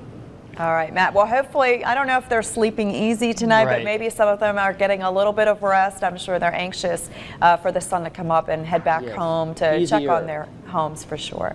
All right, we've certainly appreciated their reports throughout the afternoon and into early Friday morning. Now, as the storm moves into Georgia, Thomas County Emergency Management letting us know that all emergency personnel were grounded once the winds reached a certain speed. This is certainly expected. We first saw our coastal counties shut down their emergency responses as the storm neared landfall, and then that continues into our South Georgia counties. They do still want you to call 911 for actual emergencies, though. That way, dispatchers can pinpoint where you are and let deputies know when it's safe to return out there. Absolutely. They also may be able to give you some really critical advice in some critical moments. So glad to hear that they are just a phone call away, but it may be some time before first responders can actually respond in person. We do want to check in. Our Brea Ruffin and Stacey Inez have been in South Georgia throughout the evening, and we want to join Stacey Inez right now. Fill us in, Stacey. What's the scene there? Well, a very different scene here over in Decatur County. We're at the sheriff's office, and some deputies actually just went out about 5 minutes or so ago to start assessing some of the things. Of course, if it's unsafe to do so, they're definitely going to be coming back. But here we've seen it's been more of a light drizzle that we've been seeing, but the winds have been the most significant thing that we've noticed. So the winds have picked up over the past several hours, but it has been a little bit of a back and forth. There are moments where we can hear the rain pouring down on the building, and obviously we can look right outside and see that, and then there are moments where it seems to not be raining at all, but then you'll get those wind gusts, and that's kind of what we've been noticing here. And in terms of the power outages, we did check with Grady EMC as well. We were getting some reports about power outages. So right now with Grady EMC, it appears that there are about 5,600 or so people without power just on Grady EMC alone. We've been checking with all of the other power outages throughout Georgia, Georgia Power, 3 Notch, Mitchell EMC. We're checking with all of those. Right now it's looking like just a few hundred people, but the biggest power outage that we've seen in this area is with Grady EMC, about 5,600 people or so. In terms of the conditions, though, really not much has changed. The off and on rain that we've seen with the steady winds picking up, that's kind of been the scene here for the past several hours since we've been here. And of course, as more deputies start to go out, or if they decide to return, we'll keep you updated, because that, of course, will determine the conditions, or that will speak to the conditions outside as they're trying to go out and assess. But overall, been relatively quiet here, but we're not going anywhere. So of course, we'll continue to keep you updated. Julie and Jacob, I'll send it back to you. All right, Stacey, and that's the nature of the beast. When your day began and we were shipping out to Thomas and Decatur counties, the forecast cone, it was still a distinct possibility that Thomas and Decatur could see extreme wind, as well as Tallahassee. And since it shifted east, Decatur, one of those communities that was likely spared from the worst of the worst. So certainly good news for those folks there, but the deputies will still assess the scene as they would for any situation. We'll get a much better idea of the extent of damage in all of our communities once the first responders are able to return to the streets. And honestly, once the sun comes up, I think That'll we'll all help. have a much better understanding of the damage done by Hurricane Helene. Now, this is video that the city of Moultrie shared tonight online. They're asking people, of course, to stay home for now as strong winds and rains continue to come through tonight. The city says trees are falling and they do have hundreds of people without power right now. And with tens of thousands of folks without power, one final reminder, or at least another reminder, if you're in the Tallahassee area and you've lost power or about to lose power, 101.5, 105.3, 107.1, 100.7, 94.9, and 96.5, all iHeartRadio stations that have been simulcasting our live coverage of Hurricane Helene. So not too late to tune in and perhaps listen while you try to fall asleep tonight, if that is your game tonight. Might be hard for a lot of folks, though, to get any shut-eye tonight, though, as the storm continues to move through. And Cam Aarons joining us again. Cam, fill us in. Where is the heart of the storm right now, and how much longer will people in our region be feeling the effects? Well, some good news, Jacob and Julie. This storm is booking it to the northeast, so within the next couple of hours, we should see some improvements, but that doesn't mean that the storm will be completely over. We're still tracking some residual rain bands, also some gusty winds out there. At this point, the center of circulation is close to Valdosta, close to the I-75 corridor, and this is the worst of the weather, pushing through parts of Lanier County, pushing into Eccles, also Clinch County, and into Lowndes County at this hour. Let's take a closer look at that center of circulation. You can see Valdosta, you can see Hahira, you can see Lakeland, also Statenville, all these areas getting in on some really heavy rainfall, some very gusty winds as well. A heads up in Fargo, a heads up in Homerville, also in Jasper over in North Florida. We are tracking some gusty winds and heavy rainfall pushing into your direction. Same story for Quitman, pushing into parts of Thomas County as well, close to Coolidge. And again, that is the western eye wall here, as Helene continues pushing off to the northeast. Going further to the south, close to the coast, over parts of Taylor County, pushing into Lafayette, also into Suwannee County. You see here the rainfall not as heavy as earlier, but still tracking some gusty winds, and that is the same story, all thanks to this band that Mike talked about earlier, from Bainbridge pushing into Cairo, close to Grady County, pushing through parts of Gadsden County, also sitting on top of Leon County, moving through the capital city at this hour. And also this other band close to the I-10 corridor from Jackson County, this one pushing off to the south into parts of Calhoun and Liberty County at this point. But again, the worst of the weather at this point is close to the I-75 corridor over those far eastern counties from Valdosta to Statenville to Lakeland and back into Clinch County at this point. This extreme wind warning also continues like we talked about. You should treat this as a tornado warning. Go ahead and go indoors, stay sheltered, stay hunkered down as the center of circulation pushes into South Georgia, and that is for Thomas County, Brooks County, Lowndes County, also for parts of Eccles County as well, and then also extends into the Big Bend from Jefferson County into Madison County, and for parts of Taylor, Suwannee, Lafayette, and Hamilton counties at this hour. But again, some overall welcome news. Helene is losing strength as it moves further inland, but still we are tracking some very high wind gusts, gusting to 64 in Perry, gusting to 62 in Valdosta. We had a gust earlier tonight of 88 miles per hour over in Lowndes County. So you can see, even though we are far away from the coast in Lowndes County, still gusting to more than hurricane force, over 88 miles per hour over in Lowndes County earlier this evening. Now, this is the advisory as of midnight. Again, the National Hurricane Center is still listing this as 140 miles per hour, a little bit of a stretch. We should get a new update from the Hurricane Center at 1 a.m. That's coming up here in the next few minutes. But overall, this will continue quickly moving off to the north. And by Friday morning, we see Tropical Storm Helene close to Atlanta, Georgia, still producing winds possibly as high as 50, maybe 60, 65 miles per hour over in northern Georgia later on Friday morning.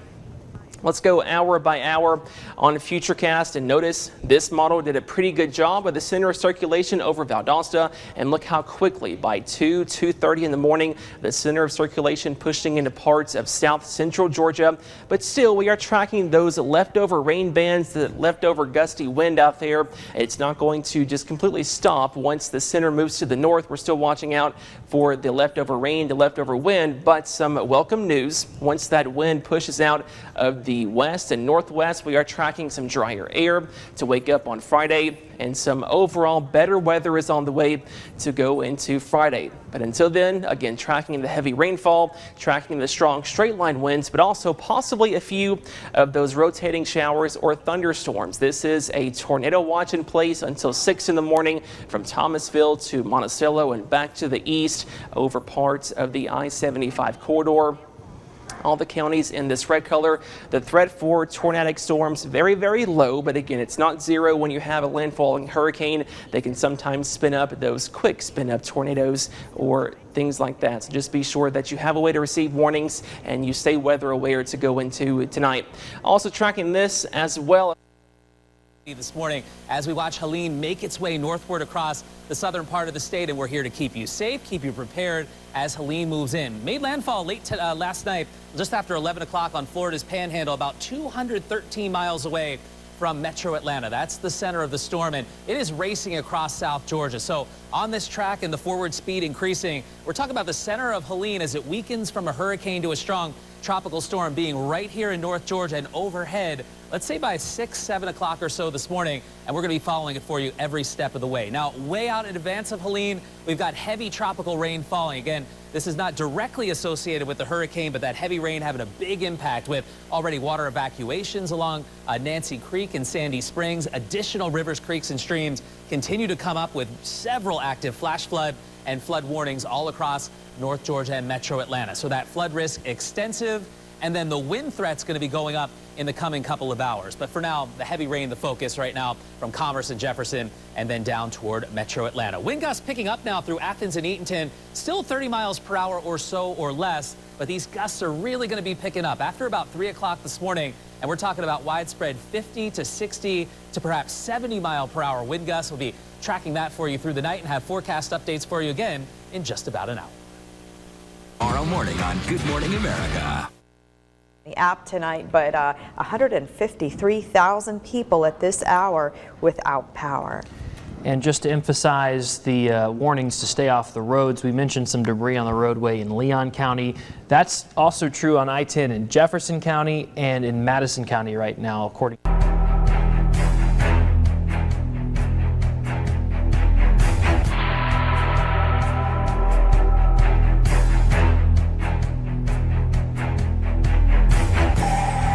Chaser in Perry. He was sharing this video at the height of the storm, right? Oh my goodness, wow, and you can see Winn-Dixie debris there. literally like tumbling across the parking lot of the Winn-Dixie right there in the heart of Perry tonight, and the sparks flying from those lights. You know, we got a different view of this earlier, showing the lights just exploding and the power going out. So he obviously had an up-close look at that, and you noticed he had goggles on there as he was out and about. Certainly wind and rain pelting the city of Perry tonight. extremely dangerous to be out there as the sparks fly and the debris flies. Certainly why we don't send our own reporters out there into situations like that one, but certainly incredible visuals nevertheless. Well, we want to talk about hotel evacuations that happened in the south part of Florida, southern Florida. We want to show you some video, I believe, as storm surge made landfall or made a big mess of things down in the Sarasota area. Jordan Litweiler from our sister station down in Sarasota had this report earlier. We are here at the scene of a Ramada Hotel in Sarasota, just north of the airport here in the area. We talked to some of the deputies here. There's a heavy law enforcement presence, a lot of first responders on scene, and they say it's because of a fire situation, a little bit of a fire scare going on right now, as they say the storm surge has breached some of the hotel rooms here at the Ramada Hotel. And they say that's actually caused some of the hotel rooms to start smoking. That's why they've evacuated the entire property, and you can hear those fire alarms going off in the background. As we walked by, we saw a lot of the people who were evacuating sitting on the sidewalk. And now here in the parking lot is completely underwater as that storm surge continues to move in. We've seen a number of people trying to wade through the parking lot to go help people out. The deputies on scene trying to help people get to their properties and belongings safely. You can also see there's a car in the middle of the parking lot That car's not going anywhere for a really long time. It's stuck in the middle of the parking lot right now with water well above its rims, now breaching the top or getting to the top of the wheel wells. And obviously we've heard from our meteorologists who say the storm surge is only going to continue to get a little bit worse throughout the rest of the evening. So this is a developing situation, but for right now that's all we know here in Sarasota. We'll toss it back to you guys. Oh my goodness. Yeah. Well, certainly we're focused on the impacts of Hurricane Helene here in the Big Bend and along our coastline, but this storm is so massive and so powerful. It's really dealt a blow to all the coastal communities along Florida's Gulf Coast today. Yeah, earlier this week we saw just how many counties were under that emergency declaration for the state, so you can certainly understand in the aftermath why that was done. Speaking of state leaders, earlier tonight Governor Ron DeSantis confirmed the first hurricane-related death we've learned about. Here's what he had to say. We have had a report of a fatality on the roadway, car driving on I-4 near Ybor City in Tampa was hit when a sign fell onto the highway. We also want to let you know that down in Lee County, the sheriff there, Carmine Marceno, shared videos on X of deputies there performing a boat rescue. You could see that high and rapidly moving water there. The sheriff says a resident called 911 and asked to be rescued from the water inside his home. He says it was rising quickly. Deputies were able to get to him using those rescue boats. Look at the churn and the pace of this water. This is what everyone is so concerned about, especially after dark, how quickly waters can rise. They did get to that gentleman using the rescue boats tonight, and at last word, the resident was doing well. So we thank Sheriff Marceno and the deputies there for potentially saving that man's Yeah, our life. first responders are miracle workers in times like these. Amazing scenes out of Lee County. Let's turn things back closer to home. This is a live look at the highest of Seven Hills. FAMU's WeatherStim camera showing lots of rain and still the wind a factor. This, of course, a quiet campus, class shut down for the rest of the week. The Lawson Center set up as a shelter for the FAMU community, and folks hopefully staying inside there as the rain continues. Absolutely, and a lot of the students and college students in this area, you know that their families, wherever they may be, are watching this storm very closely, and I'm sure keeping close tabs on their children, some of whom may be facing a storm like this for the very first time. And let's not forget FAMU and FSU in the direct line of those May 10th tornadoes, so as well as Indian Head Acres neighborhood and so many other mobile home communities in Leon County. They were all especially weary of what might come today, so we'll be checking in on those communities in the days ahead, but hopefully they were all able to avoid the worst of it. But we're still experiencing lots of rain and lots of wind here at the station, so certainly not out of the woods yet.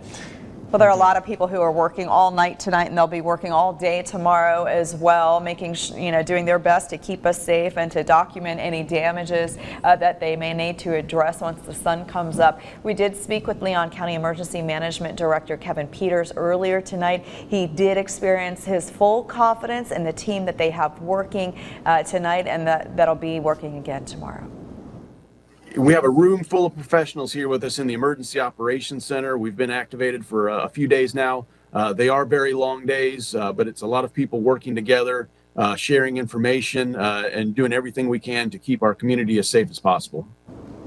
And Peters also talked about some of the preparations they made to make sure that they're ready to respond in the morning. Throughout the day, our crews have been staging their emergency equipment, and we have personnel throughout the community. So as soon as this storm clears our area and the winds are at a level that are safe enough, we're going to immediately get out onto the roadways, begin cutting the debris, making the path so our responders can respond to emergency calls. They can begin to assess and begin to make repairs to the infrastructure network. Okay, and we want to thank Kevin and all of the emergency management officials, the sheriffs, the hospital CEOs who've been nice enough to borrow some of their very busy time to talk with us over the last 5, 6, 7 hours. Mike, we're going to sign off. Julie and I. We're going to trade out with Ava and Abby, and made them one person. Right, make them one person. A couple named there. Just a sign of how long we've been talking today. It's been a long day here at the desk. What's that like to talk a lot today? I know you would have it, but we really do appreciate our time up here, and Mike will be on the air for several more hours still. Yes, we're not done with the coverage by any stretch. Watching the sound bites from Kevin Peters, I did want to. I don't know if they're watching, or if some of the other folks are watching, but some of those that you may not hear about. Kevin Peters, he's a meteorologist by trade, and now in emergency management. So this is right in his wheelhouse. He does a great job with that. Amy Godsey, the state meteorologist stationed here in Tallahassee, does a fantastic job. And her husband, Kelly, works for the local National Weather Service office in Tallahassee. And too many fantastic men and women at that office to stand here and name. But so much of the great data that we get, that we share with you, comes from all of them. So all of them and Ed Mansouri with WeatherStem providing all that great information, the data that we're getting to show what it's really like at all these different stations. So all kinds of folks that you never hear their names, but have really helped out in getting the information to us so that we can share it with all of you, so that you know what it's like, maybe not where you are, but what's near you and coming your way, or maybe what has already happened and moving away, so that you can start to relax. So that's where we are for some of the viewing area. The worst of it is by, you can start to relax a little bit, but not everybody by any stretch. So the 1 a.m. update from the National Hurricane Center. So yeah, it's still showing those winds of 110. I have not seen any gusts above 90 for about the last 30 minutes, but that doesn't mean they're not happening. It's certainly possible. I was a little concerned about the band that was going through Eccles County. That looked really intense on radar. So it's in this kind of a setup, you're not getting hail. You're not going to get hail from these kinds of warm core systems with the tropical system. So that was some super heavy rainfall, which was probably accompanied by some of those winds aloft getting down to the surface. So we don't have a station that we can see in Statenville, but my guess is you probably had some of those gusts that were around 90 miles per hour. So the latest location, as of 1 a.m., just about on top of Valdosta. That's where the center is located. So along and north of that, east and west of that too, is where we have the most intense band. South of that is a whole lot weaker. And it's moving quickly toward the north-northeast, 26 miles per hour now. Before too long, it's a little more toward the north. In all deference to our friends up north, we just wanted to get it out of our viewing area, and it is rapidly doing that. It's still going to be a rough night from Macon to Atlanta as we head toward daybreak tomorrow. There'll be tropical storm force winds and some heavy rainfall, but nowhere near the intensity of what we had. Making landfall about 11:10, at 11:10 officially, along the Taylor County coast between Deacle Beach, that's near Keaton Beach, and the mouth of the Osceola River. That's right there is where it made landfall. Here are the current sustained winds, definitely getting better quickly from Tallahassee to Bainbridge to Apalachicola. Now we're seeing those sustained winds 25 to 30 miles per hour. It's still not that bad. I'm happy to see them dying down faster than I thought they would from Thomasville to Moultrie. I'm hesitant to buy into all of that just yet. I still think there could be a little more to wrap around this, but Madison High to Valdosta, we're seeing this. Now, the Madison High one, in fact, we can throw that one out. It's been stuck for a while. So the gust, also, you can throw that out. That's not a recent one. But this is a recent one in Valdosta at 62, and still 64 in Perry. So Perry had a gust as high as 99 officially that I saw. We saw a couple of gusts along the Wakulla and Franklin County coast in excess of 100 miles per hour. I saw a 90 mile per hour gust in Suwannee County. So we had lots of those really dangerous ones that were around. But the gusts that at or above hurricane force lasted about an hour and a half in Perry. So it wasn't just a quick shot of wind. It's pretty prolonged when we're talking about those kinds of winds. And we still have some gusts near 50 in Thomasville, near 50 in Moultrie, near 50 in Tallahassee. But now it's that west wind. So if you've got those trees that survived the north wind that Tallahassee had for a long time, now it's becoming that west wind. But the west wind, maybe I don't know if you could make this into any kind of a nice saying, but it is the beginning of the end of the worst of it. When you're getting the west wind, it definitely means you're on the downside of this, literally and figuratively, as far as those expected wind speeds go.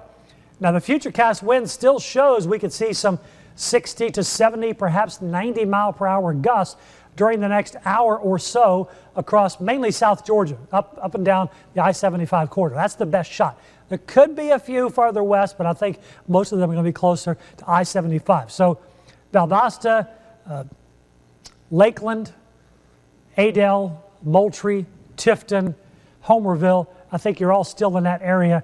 In fact, I'm going to back this up so we can kind of look at these forecast winds one more time so that the folks there understand that we're up. All right, I'm a little trigger happy on the button. Let's try one more time.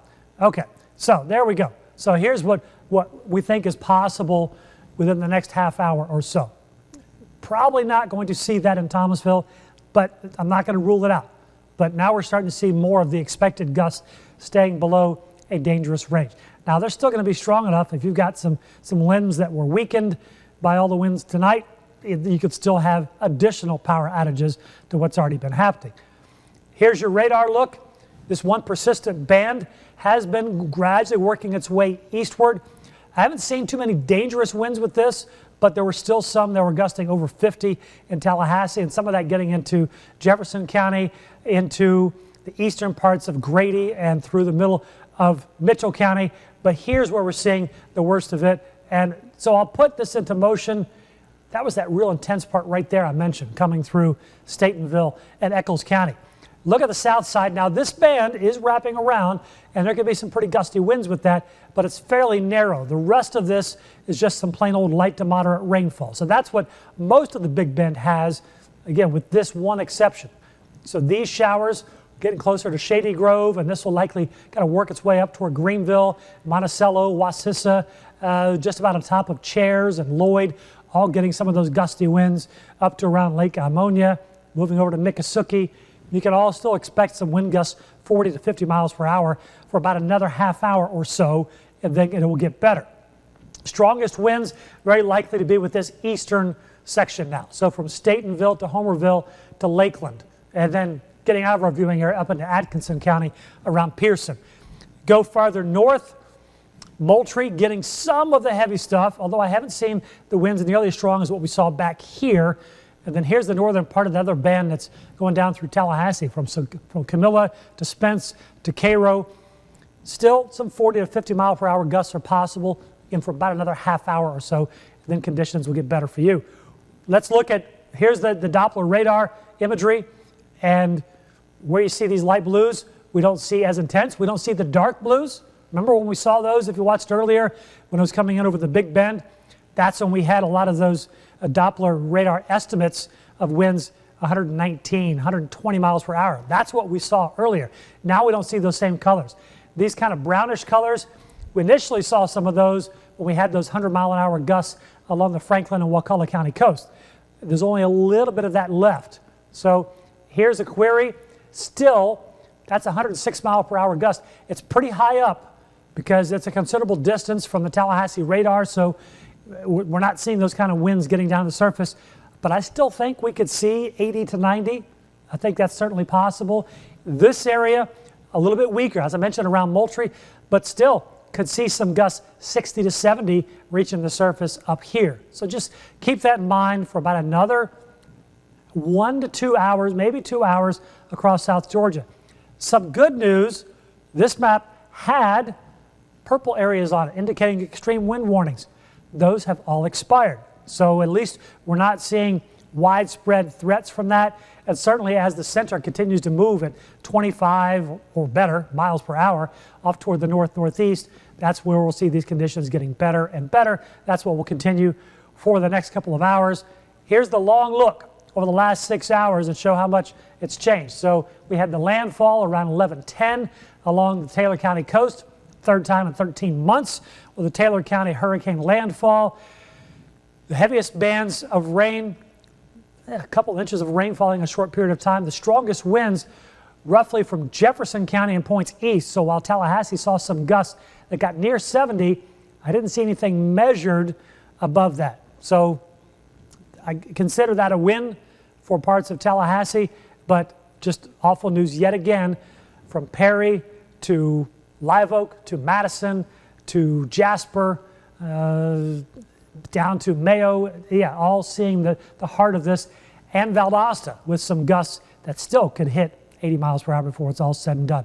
So we're in the home stretch, not quite there yet. We're not going anywhere. We'll continue to cover it all night long, meteorologically speaking. So, Abby and Ava, now it's back to you. All righty, thank you so much, Mike. And as you were saying, you know, people in the North Florida Big Bend area kind of winding a little bit down for them. But again, I'm just talking to people on my Facebook page, South Georgia, you're seeing that. They're going, oh, okay, it's in our neck of the woods now. We're hunkering down. We're starting to see some of the debris. Let's take a live look outside right now. This is in Lowndes County. This is a camera where it looks like a utility, some kind of either a cell phone tower or a radio tower has flipped over. This is the weather stem, one of our weather stem cans. Oh, this is at Lowndes County Utilities. Okay, so we're not sure what kind of tower this is, but again, some kind of tower has gone down, which could, you know, knock out cell phone, that kind of thing.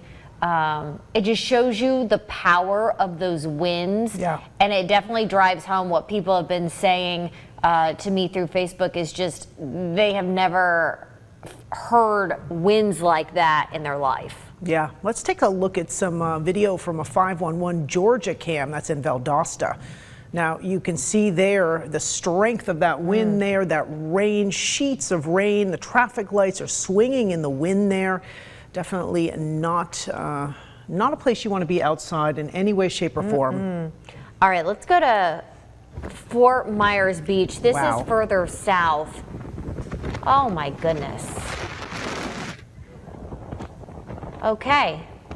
This is from the Lees County Sheriff's Office. This is a first responder doing this. Let me be very clear on that. This is not just a regular people, regular Joes going through the floodwaters. Don't do this. They're doing this because they want to make sure to get to people and make sure that they're safe. Let them do that. You do not do that. All right, we're going to take a look. This is a scene outside of Tampa General Hospital. There's a fence there that you can see, and that fence is keeping the water from rushing up against the building there. Look at the water. You can see it. And we actually ran a story about this earlier in the week when they were building this. Mike and I were looking at it. We were like, that is such a cool idea and invention for someone to think about this, because they were saying we can't leave. There's no way we can evacuate. We want to make sure we give our patients the best care. They are so close to the water, and so they have these special barriers that they put up to keep the water out, and it's working in that case. That is incredible. Yeah, and people living in these conditions with the flooding and all the rain and the wind, they're sharing their thoughts on this flooding. A lot of wind, a lot of rain, lots of debris, almost getting knocked down out here. It floods sometimes when you have a bad storm, but this is the most I've seen it here in a while. All right, well, earlier, okay, this is from Manatee County. This was way earlier in the day with some flooding there, and again, that was very early on. You can see some of that, again, first responders driving through floodwaters. Again, not you, first responders. That's very important here. Okay, take a look at this. We actually showed earlier when we were doing this a view from space. That's right. This is Hurricane Helene shown from cameras aboard the International Space Station, looking very calm, which of course it was not. The storm almost beautiful from this angle, but we do know the threat of it, of course, here on the ground. Just look though, take a minute and look at this. Look how massive that thing is from space. It is huge. That's just, it's incredible to see from that point of view. Yeah, it really is. All right, well, back on the ground, a lot of people in the coastal area spending their night in shelters here in Leon County. A lot of them said, you know, we have been through different storms. We're not taking any risks with this one. We want to be out with the potential for historic storm surge. And here, actually, we have our Zach Dahlheimer, Matt Hoffman. They have been at a shelter in Chiles, talking to a bunch of different people who are actually, they don't live in Leon County, but they came here to escape the storm. Let's take a listen. I'm not that much of a risk taker. My dwelling is not hurricane proof, so it didn't make any sense for me to stay. And again, at the latest update, Leon County Schools, the shelters there holding over 1,000 people and over 100 pets. And again, they made all those shelters pet friendly, so people were able to bring their furry family members, which probably a lot of people went because they knew they didn't have to leave their pets. Absolutely. And I think there was a total of about 253 pets, they said. And, you know, we saw parrots, we saw hairless cats. Yes, we did. We saw everything. So they brought it, and they were really accommodating. The owners of the pets said how accommodating they were, giving them their own classroom for the pets and everything. So it was really great. So we're going to go to South Georgia now. Our Abrea Ruffin is there, and she's going to tell us what is happening there. She is at Decatur County Sheriff's Office, yes. right? Yeah. Abrea, what's going on there now? Abby, Ava, at last check, according to Grady EMC, there are over 8,000 power outages right now. And just 30 minutes ago, when we checked in with Stacy, she reported that Grady EMC had over 5,000 outages. So you can kind of see that significant difference. People are seeing effects from the storm, and hopefully soon, you know, we'll see that power get restored once roadways are clear and we have first responders on the ground. We have been talking with the deputies and the sheriff here in Decatur County, and they're actually heading out on the ground to try to check the roadways, clear debris, and also get some rest since we aren't seeing much of an impact here. There's no rain, there's no wind, so we're kind of just waiting it out to see what they say about the roadways to make sure that there's no debris and that it's safe for people to go out if they can. So we're gonna kind of stay put, and we're gonna see what they bring back from their damage assessment, and then of course we'll bring you guys updates as we learn more. So I'll send it back to you guys. All right, thank you so much, Abrea. Well, okay, the storm kind of is making its way through our area. And again, we said once it was here, it was going to be fast moving. Yes. And so for a look at where it is now, we want to send it over to Cameron Aaron. Cam? Thanks, you guys. Yeah, we are still tracking the center of Hurricane Helene, now a Category 2 storm with winds of 110 miles per hour. The center not too far away from the Interstate 75 corridor in Lowndes County, pushing into parts of Lanier County as well, very close to Valdosta, very close to Hayhira. That's where the worst of the weather is at this point. Let's zoom into that eye wall, moving through parts of Homerville, close to also in Statenville, from Clinch County into Eccles County, also into parts of Lanier County. But notice in Valdosta, after some very, very gusty winds, starting to get a little bit of a break as the worst of the weather pushes off to the north and the northeast. And so tracking a few more of those heavy rain pockets close to Thomasville, over in Thomas County, and pushing into Brooks County, close to Quitman at this hour. Let's go further off to the south, tracking more of those heavy rain bands pushing through Monticello and Jefferson County, also coming into parts of Shady Grove for Taylor County and into Madison County as well, and close to where I-75 and I-10 come together, close to Hamilton and Suwannee counties. So tracking more of those gusty winds, also more of those light showers as well. Let's go back to the west over parts of Jackson County, moving through parts of Quincy and Gadsden County, also into Liberty County. This band here producing some gusty winds and some heavy rainfall issues. But again, some welcome news. The winds aren't as strong, aren't as severe as earlier this evening, but we're still watching out for this band pushing through parts of Grady County from Cairo into Thomas County. So a heads up as this rotates off to the southeast. A heads up in Thomasville. Another round of gusty winds knocking on the door as that backside of Hurricane Helene pushes off to the north and the northeast. Right now, gusting to 48 miles per hour in Thomasville, gusting to 36 in Bainbridge, gusting to 41 for Tallahassee. Again, the Madison County sensor likely not working, but we did have a gust of 80 earlier this evening and a gust of 62 over in Valdosta at this hour. This is the advisory from the National Hurricane Center as of 1 o'clock this morning, and still a Category 2 system. We talked about this because Helene is moving so quickly to the north. This is sustaining.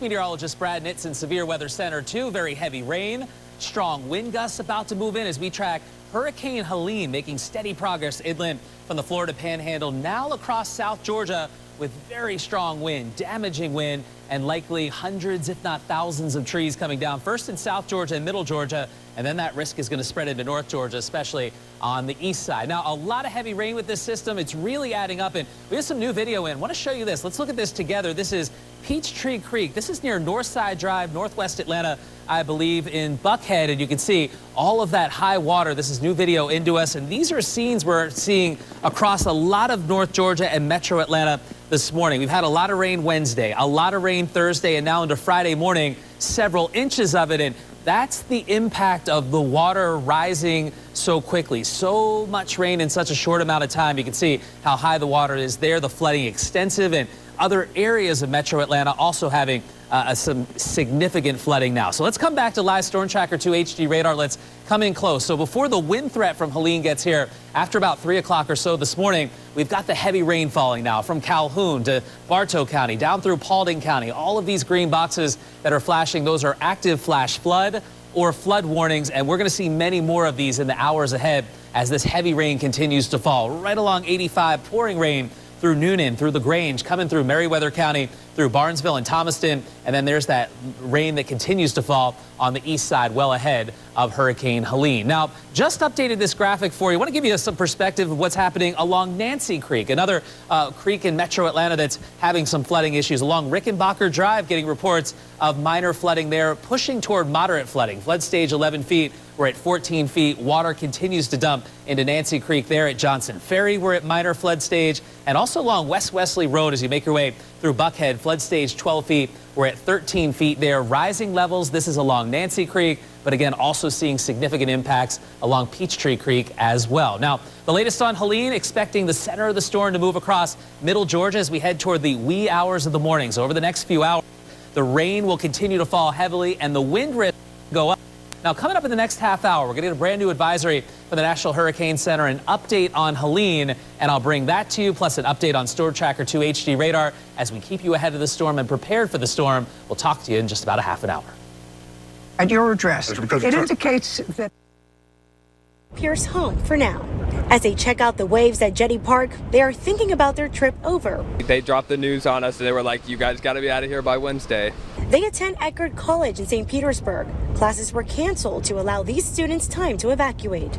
We can see the storms coming from the bay. So they packed their important belongings and drove across the state, some staying at this hotel a few blocks away. It was only about 3.5 hours. It wasn't too bad. I feel a lot better. It's still stormy, but I can't imagine what it's like closer to the storm, so I feel a lot safer being away from it. For these young ladies, it's their first hurricane experience. I am really nervous about our dorm, I'm not gonna lie. Being on the water, I mean, we have our own beach. It's gonna flood really bad, so it just depends on that. Luckily enough, we had somewhere to stay. Our friend let us stay at her place, so we didn't have to worry about getting a flight back home. Good afternoon. Thank you for calling the residence in Port St. Lucie. Ronnie Nichols has been preparing for the influx of guests. She's a general manager at Residence Inn by Marriott in Port St. Lucie. Today alone, I picked up 12 reservations just in the day. They're offering special rates for evacuees that are already planning to extend their stay, as the full extent of the damage is still unknown. I really want my hotel to feel like it's a home with 125 bedrooms, so we're very family oriented around here. These families traveled as far as they can to find a safe haven in our area. It's very important they get here for us to let them know you're safe, you're secure, you brought your family, your pets. We're going to take care of you if you need to hunker down for as long as you need to. And we heard from a spokesperson in Okeechobee County. She tells me at least 3 hotels are almost at full capacity and more than half are Helene evacuees. And you're seeing that all over the area. We had so many people call us prior to the storm and asking, you know, where should we go? And so, you know, people have gone to Alabama and just all over the place. And so you're probably seeing people that are still in your neck of the woods, just in another area to just ride out the storm. Exactly. All right, and even as Florida and South Georgia deal with Helene, our neighbors are getting ready to extend a helping hand and a full plate. Rachel Hanley reports from New Orleans. The pallets of water tell you they know what they're doing. And the pallets of Tony Chachere's tell you why. These volunteers are from Louisiana. Everyone's helped Louisiana. These people in Florida are going to need help. Jamie Lutz runs One Voice NOLA. Friday, he and his team will load the water, fuel, cooking pots, and hundreds of cans of food onto these trailers and head for the Florida coast. We know that without power, people get desperate, so food and water when stores are closed are crucial. One Voice works with businesses year-round to get these donations. That way they're ready by the time a storm's in the Gulf. There's one of the trucks that we're loading right there. There's a bunch of supplies there. The United Cajun Navy does the same thing. Its volunteers have already started shipping out from Baton Rouge. Founder Todd Terrell says it has 15 semi-trucks full of water, food, and toiletries staged in Pensacola, with more on the way. A lot of people are going to wake up tomorrow and their lives are going to be forever changed. It's something volunteers from Louisiana know all about. They also know hurricane victims have a lot of different needs during and after the storm. We have rescuers, you know, guys in boats and airboats, high water vehicles. We're also on standby with several medical facilities to do assisted living transfers and also medical deliveries of time-critical medicines. Also bringing medicine is the Louisiana Red Cross, which has been training local volunteers to go to shelters. And to get the power back on quicker, more than 100 crews from Entergy Louisiana and CLECO are heading out to Florida too. Like them, Lutz is preparing for a long haul. I see this restoration going into possibly weeks. And he and the Cajun Navy are still looking for people to help bring some Louisiana food and love to everyone in Helene's path. Rachel Handley, WWL Louisiana. Oh, we love the Cajun Navy. We love the Cajun Navy, and it's so wonderful. Of course, like she said, they know all about storms and needing help and helping others, and it's so heartwarming to see everyone come together like that. Absolutely, and I think this is one of the things where, unfortunately, we've had a lot of storms and a lot of damage, but on the positive side of that, they've really refined bringing in people and staging people to when a storm does hit. We already have power crews stationed in different parts of near our area. So once daylight hits, bam, they can be at the ready to start fixing things and getting power more quickly.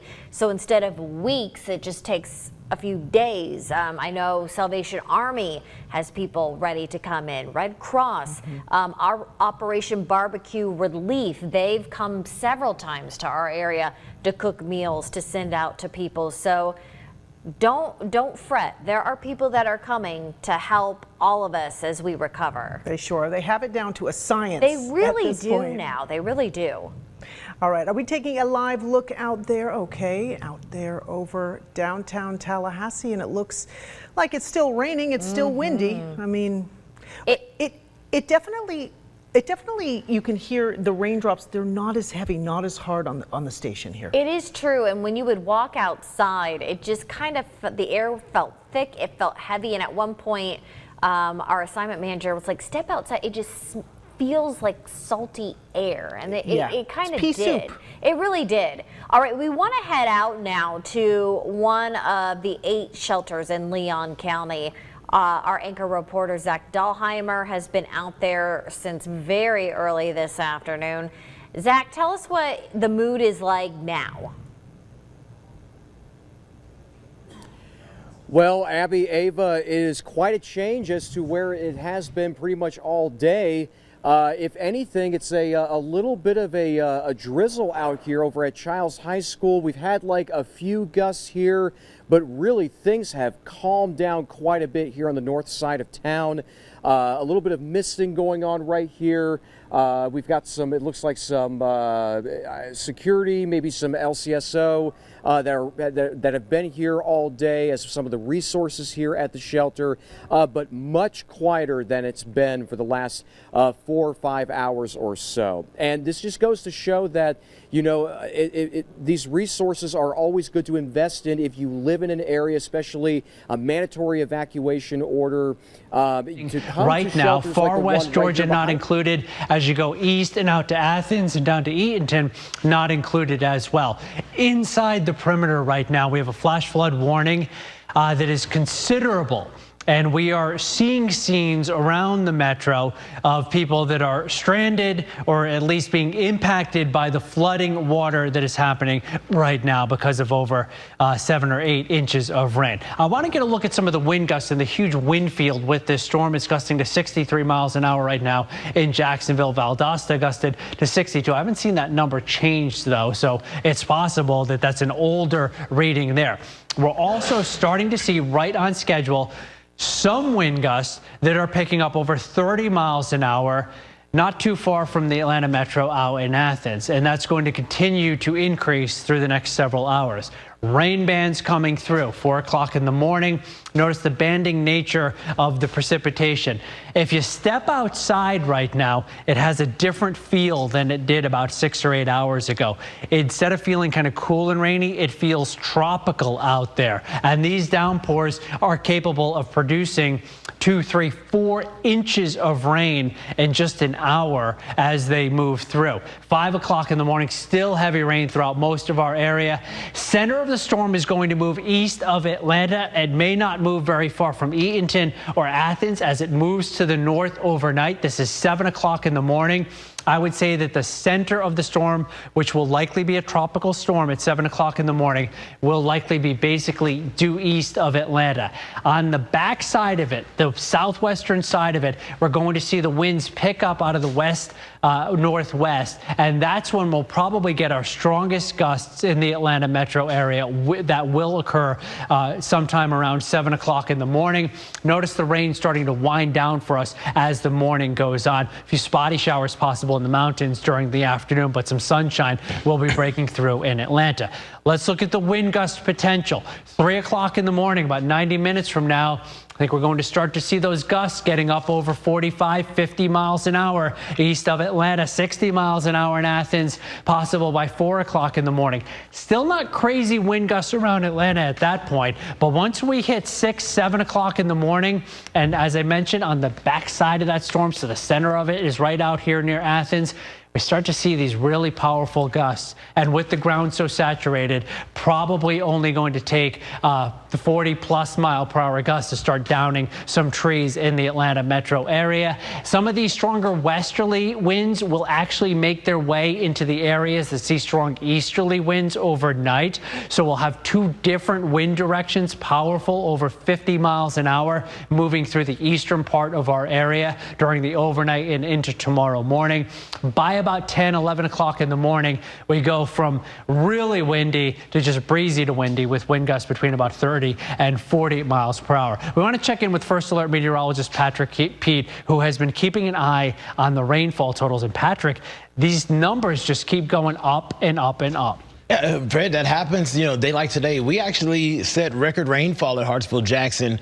We picked up over 3 inches of rain today. That's on top of the rain that we had yesterday, which was also over 3 inches. So we're definitely close to that 7-inch mark here in the city of Atlanta at Hartsville-Jackson, but many other locations have picked up more than that. No wonder that we have so many flash flood warnings that are in effect right now. That's to say nothing of some of the creeks and rivers that are also under a flood warning for the potential for those to rise and crest at minor and even near moderate flood stage as we head through the next couple of days. We've picked up nearly 9 inches of rain in parts of Lamar County. And First Alert Radar is really interesting because it can show a lot of things like rain, wind, power outages, but it can also measure how much rain has fallen. And I mentioned earlier this evening, I was in communication with a couple of people from Lamar County that are actually part of our observation network. And they were telling me before this number jumped up to 9, it was 8.8. But but more rain has fallen since then. At that moment, whenever First Alert Radar was showing 8.8 inches of rain, they were confirming 8.7. So the radar is just really good at pinpointing not only what's happening as far as rain and wind, but also those totals for you. Over 8 inches of rain in Henry County near McDonough, 8.5 near Buckhead, and near 5.5 out to the west in South Fulton. We're picking up nearly 3.8 inches of rain south of Athens, and those totals are really just more spectacular once you zoom in. You can see that some of our communities like Fairburn picking up 6 inches of rain. We've picked up 8 inches of rain in Meriwether County. And Meriwether County, if you have the First Alert weather app on your phone, you just received an alert because you were just drawn into a polygon for the potential for flooding, because more of this water will be lifting northward as we head through the overnight hours. It is just a mess out there, and that will continue to be the case. Now, we mentioned the rain, and that's very important because we are under not only just regular flash flood warnings, but some of those warnings for folks that are in Metro Atlanta, it is marked considerable. That means that it can cause some serious issues for folks. We've actually already seen imagery of that in portions of Sandy Springs, where some folks actually have nearly 5 feet of water in their backyards. We were told earlier by some of our sources there had been evacuations in that region earlier this evening as well. So our thoughts for those folks as more rain will be compounded to the rain that they've already seen. So rain is part of the equation, and so is wind. And the wind has just not been that aggressive. It has been gusting near 20, 22 miles per hour at times here in Atlanta, but the gusts for the most part have been in far east Georgia. But they've already caused an issue for us. It doesn't take a whole lot of wind when the grounds are saturated to start causing power outages. And we're talking about 7,500 customers in Fulton County being without power. That number in DeKalb County has not changed for the last couple of hours. 12,000 people without power in DeKalb County.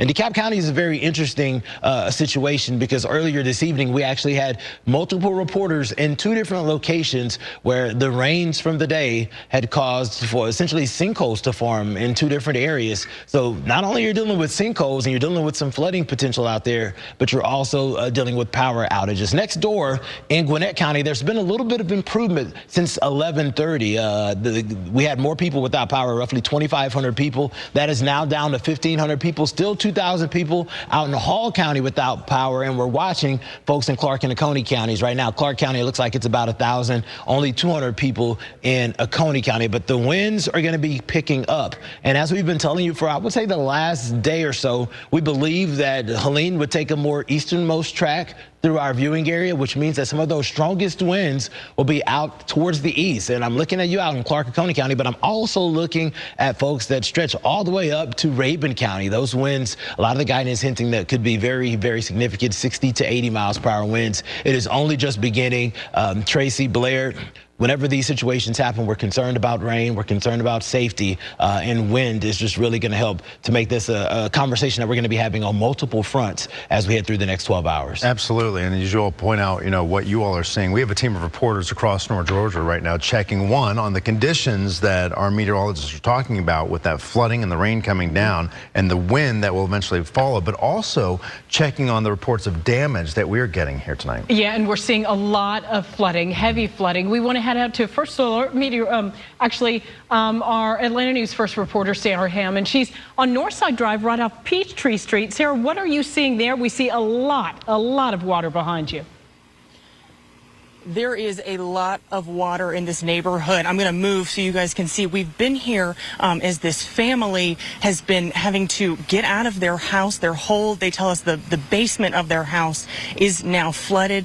This man has been bringing out his children, everybody in his house on his shoulders, and that water's up to his waist. That's how deep this is. We were also over at Peachtree Creek down the street. That water over there is rising quickly. It's almost above cars. It's almost to the bottom of the stop sign.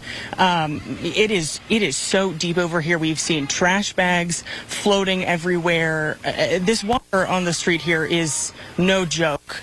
So if you can stay off of the roads, please do so. Please be careful if you're out driving. Again, this water right here that we're looking at is about waist deep.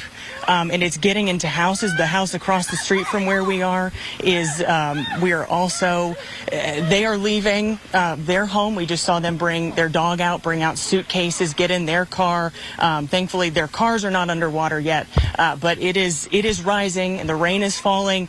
So again, we can't overemphasize the message to please be careful if you have to get on these roads, but really just stay home and be aware of what's going on in your neighborhoods. Live in Atlanta, Sarah Hammond for Atlanta News First. And Sarah, before we let you go, if you're able to speak to that man there, we're hoping he was able to get everyone out. We do want to remind everyone it is not safe to go through water like that.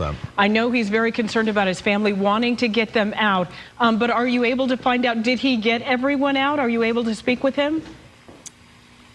Yes, we talked to him just a few minutes ago, and he said that they have gotten everybody out. That whole ground floor, they had to get out. We saw him bringing suitcases out earlier, but it seems that everybody is out of the house. We're going to go speak to him momentarily. So he was going back and forth to get family members out of that, and as we were watching that, I mean, that's just scary to watch, and that's the situation. That's the reality for many families. They feel a sense of desperation, and as I know Fred was watching this, and it's scary to watch because we know people shouldn't be doing that. It just speaks to the desperation some people are seeing right now with these floodwaters. Yeah, and in those situations, if we're hoping this is not happening for you, but if you can get to a place where you can be safe and then call in rescue crews to come and get you safely, because again, you can't tell what's underneath that water. There could be a huge hole, a huge, anything that could take both people under. I know he was trying to carry them out on his shoulders, and we were both cringing, just hoping they could make it to dry land. And remember, as we talk about this storm, you can count on Atlanta News First. We're going to take you through this storm and through this damage together, because Hurricane Helene just starting to make its way across our area. The wind that is still yet to come is another concern in this. And if you lose power, it's important you're still getting your first alert forecast here on the Atlanta News First app. You're able to do that, and you'll be able to, if you text this number, 470-777-WANF. And we also, if you can safely submit some of your photos and videos, we can possibly share some of those. But, some people, a tough reality for a lot of people right now trying to weather this storm, whether they're prepared or not. We do have team coverage, and we do have Atlanta News First, Blake Devine. He is out there covering this storm as well. Blake, we know earlier you were in an area that was flooded. Do we have Blake? Okay. I know he's in the First Alert Road Tracker, really kind of looking for those areas where the water is very high, maybe some areas where, okay. Blake, if you can hear me, where are you at now? What are you seeing? Tracy, we were over in Buckhead kind of monitoring the situation. Luckily, nobody in danger over there. The roads obviously are very wet and slick. A lot of tree branches. We saw, a lot of slick roads. But got to take you back to the house. Obviously, we saw just about half an hour ago in Sandy Springs, where you had the entire first level covered in water. I mean, that is the sad reality for some of these folks who are going to wake up this morning, and there's just been a lot of rain within the last 8 to 9 hours. It has just been constantly going, and if you're on one of those sloped neighborhoods, that could be the reality. Obviously, it seemed like the people in there were safe at this time, but we're gonna keep looking around. We're gonna head back over to the Sandy Springs neighborhood and check out if there's any more areas that have been affected by the flooding. Keep in mind, the Windsor Parkway Bridge over Nancy Creek, that is currently closed off. We've gone on both sides of that. There's barriers just keeping people away, which is a great sign, because that is not an area that you're going to want to cross over at this point in time. So for now, in Sandy Springs, Blake Devine, Atlanta News First. Thank you so much, Blake. Let's bring back in our meteorologist, Fred Campagna. And Fred, one of my concerns, we were talking about this earlier, is as we get into these overnight hours, most people are sleeping, and they're going to wake up to seeing some of this damage. They're going to maybe wake up to flooding. They may wake up to no power. And you worry about what people could potentially be sleeping through. That's right. And definitely one of those nights to keep your phone on the charger and keep your phone off of mute. You want to have a way to be alerted. All of our phones right here inside the perimeter, they blew up earlier as a result of the considerable flash flood warning that was issued because of the flooding that we're seeing, that we just saw our Atlanta News First reporters bringing us video of. We saw that desperate situation with that man carrying people out of the house, where, you know, I just felt like that was the best thing to do at the time. But with rising floodwaters like that, you can never quite tell how swiftly they're moving. That can be a big issue. You can never tell if there's anything dangerous beneath those floodwaters that could really exacerbate an already bad situation. So as Tracy was saying, the best thing you can do is call for help and then let the first responders rescue you from wherever you are stranded. And sadly, I think it's a situation where we're going to find more and more stories like that evolving during the overnight hours, because we're by no means done with the rain. It's 2 o'clock in the morning, or coming up on 2 o'clock in the morning, and I think that we have a good 5 to 7 hours in Atlanta of moderate to heavy rainfall, tropical rains coming down.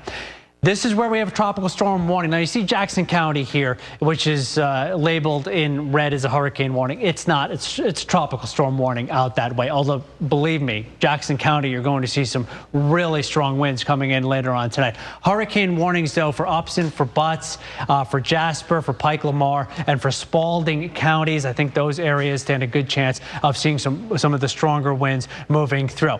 In all told, 6 to 14 inches of rain likely from this storm. Now, those are the final numbers. So the lower end of that range is 6 inches. The higher end of the range, I think we're going to see some 10 to 14 inch rainfall totals. And as a result, a lot of flash flooding. So it's a historic rain event alone.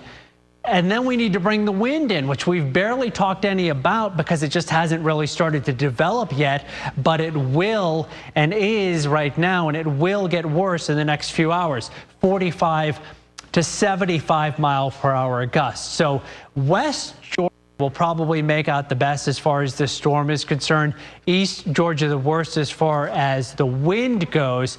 And Northeast Georgia, you could have some of the higher rain totals, but also some of the higher wind gusts. And should also mention that east of the storm's center, there is a low risk of seeing some isolated tornadoes. So be keeping an eye on these wind gusts. And at the last report, 30 miles an hour Athens, 33 miles per hour for Gainesville. And you can see the waves of rain continuing to move through. Now we're starting to see more of a banding nature to the rain. And earlier, what led to this a considerable flash flood warning over the metro and the flash flood warning that extends all the way down to Griffin, we had a nearly stationary area of very heavy rain.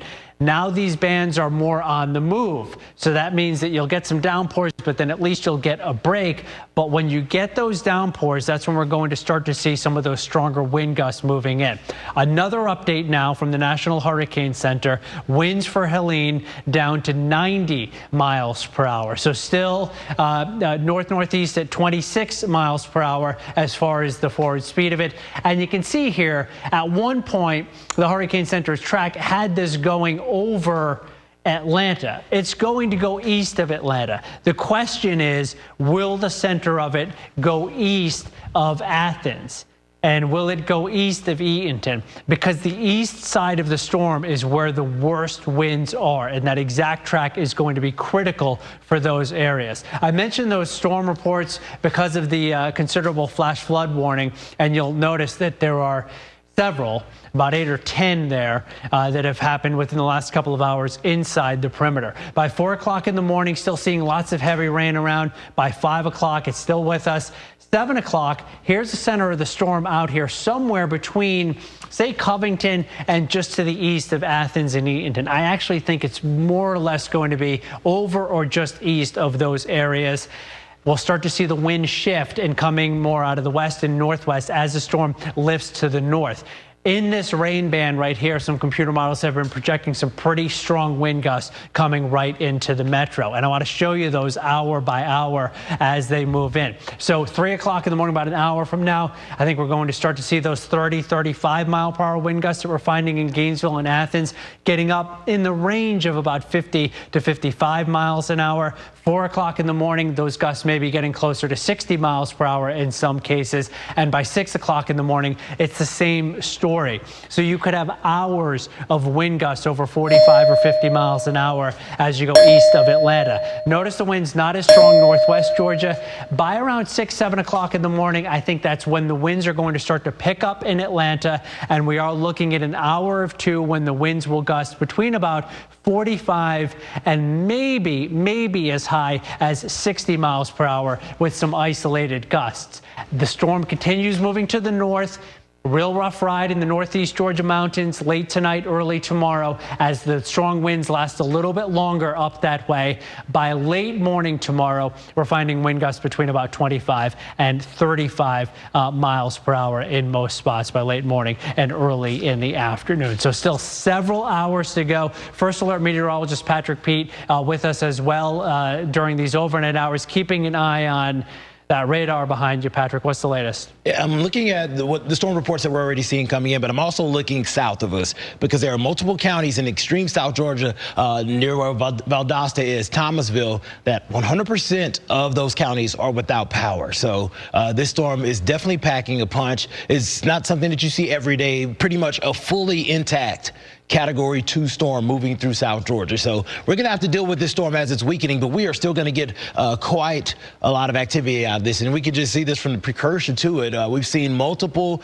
warnings produced, multiple alerts across the area, specifically talking about the flooding. We've already seen some images of that where nearly 5 feet of water in some backyards out there, causing people to have to leave their homes late at night, having to evacuate because that water is still rising. I wanted to run through some of the reports that we've seen come through out in Fulton County. Lake Forest Drive Northwest has been closed between Barber Lane Northwest and West Wyuka Road due to flooding. The water has just continued to rise in that area. That is not something that is uncommon, and it is not just isolated to Fulton County. Checking out DeKalb County, we've seen flooding on the road at the intersection of Old Constitution Road and Constitution Road. Earlier this evening, if you were with us during the 11 o'clock newscast, we actually have flooding on I-85, a couple of lanes on I-85 moving into the La Vista area, moving into DeKalb County. We had parts of that shut down because of flooding on the roadways. And then there have also been reports of some flooding that has caused some vehicles to be stalled out. Earlier in the evening, if you were with us,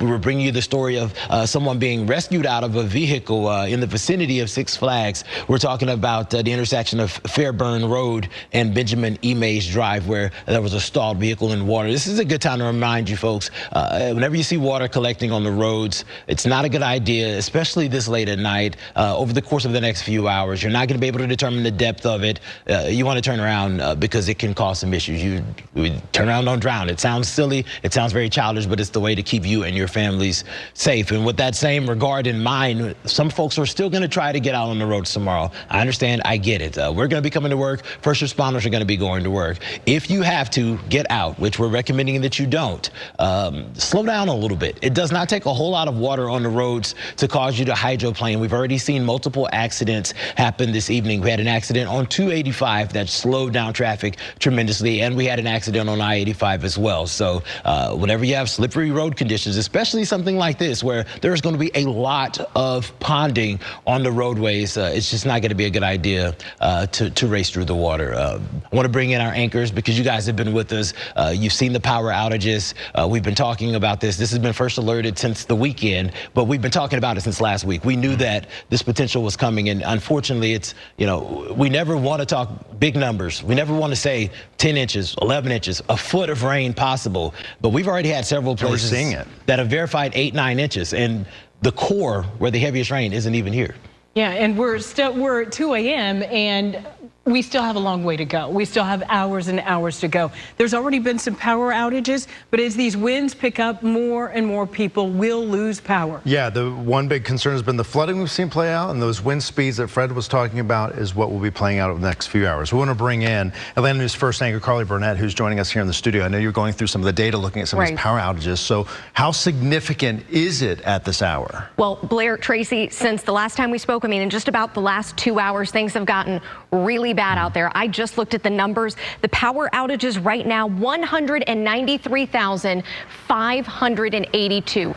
That has more than quadrupled in 2 hours. Georgia Power makes up about 122,000 of those. So as you mentioned, we have been talking about this. We have been warning about this. This is why we've been saying to have your batteries, to have everything charged up, because you can likely anticipate to have your power go out. First Alert meteorologist Patrick Peet was talking about it, particularly in the metro, also talking about our southern counties. Those are the ones that are most affected right now, but continue to stay with the Atlanta News First app for any updates on that.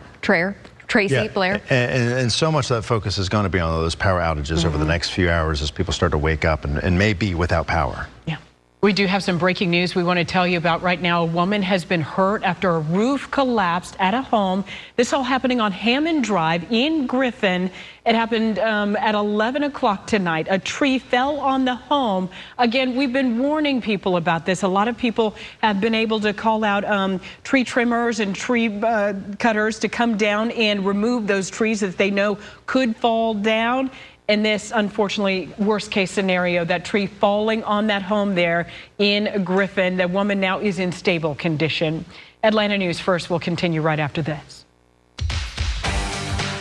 When we know, you know, with First Alerts, days, hours, minutes before weather impacts you. At Atlanta News First, our agenda is you. You've got a Pepto predicament, Ace. You overdid it on the loaded fries, and now your gut is in the gutter. Undo it with Pepto Fast Melts, so you can keep on rolling. When you overdo it, undo it with Pepto-Bismol.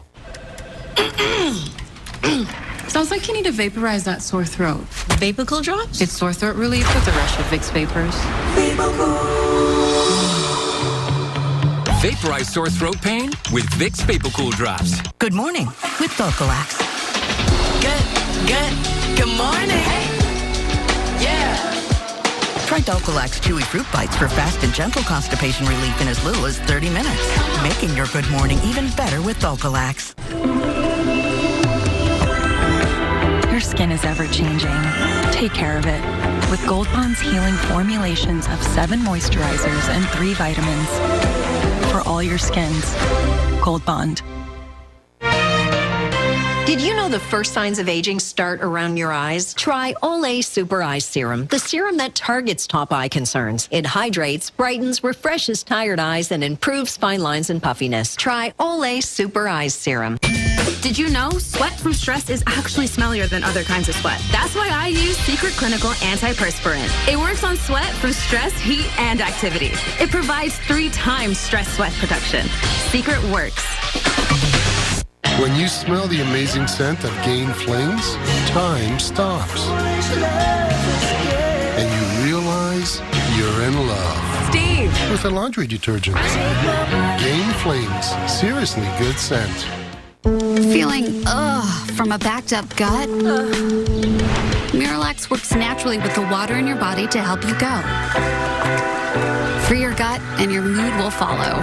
For 8 grams of fiber, try Mira Fiber Gummies. When you're hungry, you don't get random text messages or calls from a fast food restaurant telling you what to eat. You choose your own food. Same goes for when you're hurt in an accident. When you receive a text message or a call from a law firm you've never spoken to, it's like getting a burger you didn't order and don't want. You deserve a say in your future, not some law firm looking for a quick buck.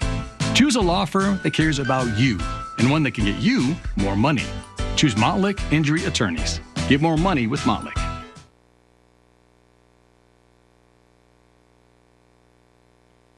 Right now, we continue to follow breaking news. Hurricane Helene moving its way into North Georgia. Right now, we are seeing rescues play out. People taking their chances through some of the flooded waters. A number of roads closed down. Yeah, we've seen trees topple onto homes, roadways flooded, roadways collapsing as well and crumbling. We want to head over to First Alert meteorologist Fred Campagna. Fred, you know, we had talked about a lot of these scenarios happening, and we are 2 a.m. now. We still have multiple hours to go. That's right. The rain part of this storm has definitely panned out as expected. The wind part is highly contingent on the track of this storm. The storm was as intense as we thought it could be, making landfall as a Category 4 storm with winds of 140 miles per hour. And you'll notice now it's down to a Category 1 storm with winds of 90 miles per hour, moving to the north-northeast at 26 miles per hour. So it's going to continue to move to the north. It is going to pass east of Atlanta. Flash flood warnings across our area,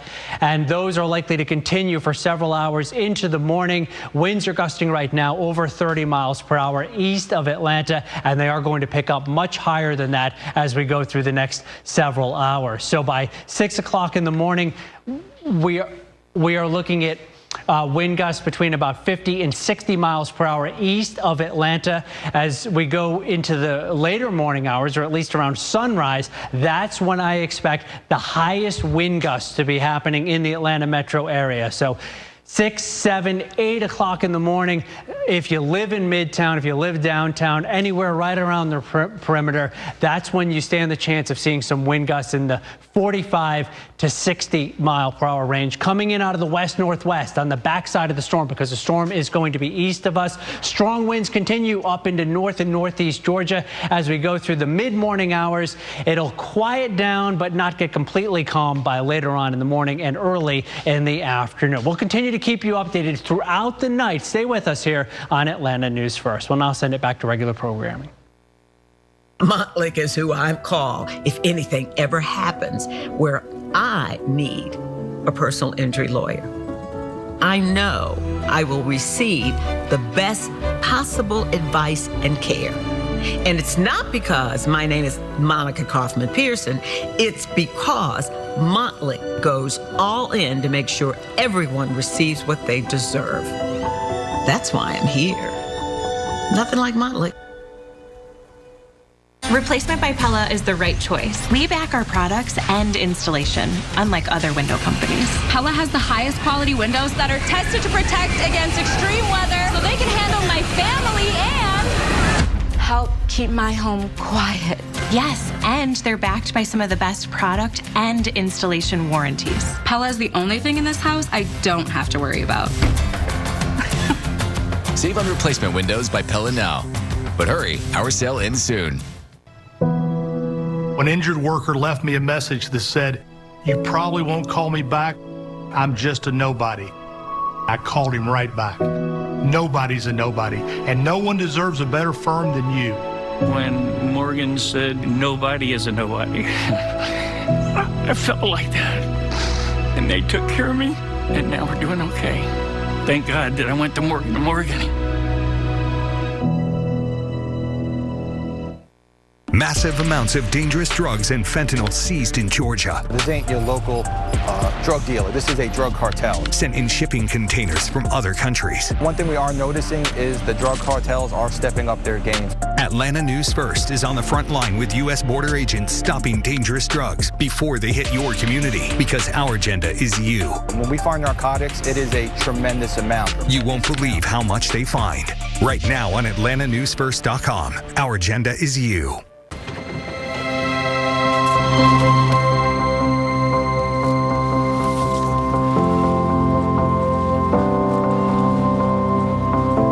The impact of a meal goes well beyond feeding our bodies. Food can open endless possibilities for people to thrive.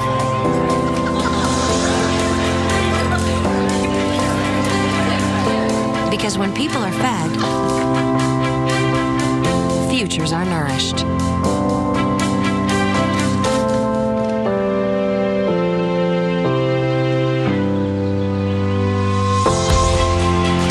Everyone deserves to live a full life. And with your help, together we can end hunger. Join the movement at feedingamerica.org/actnow.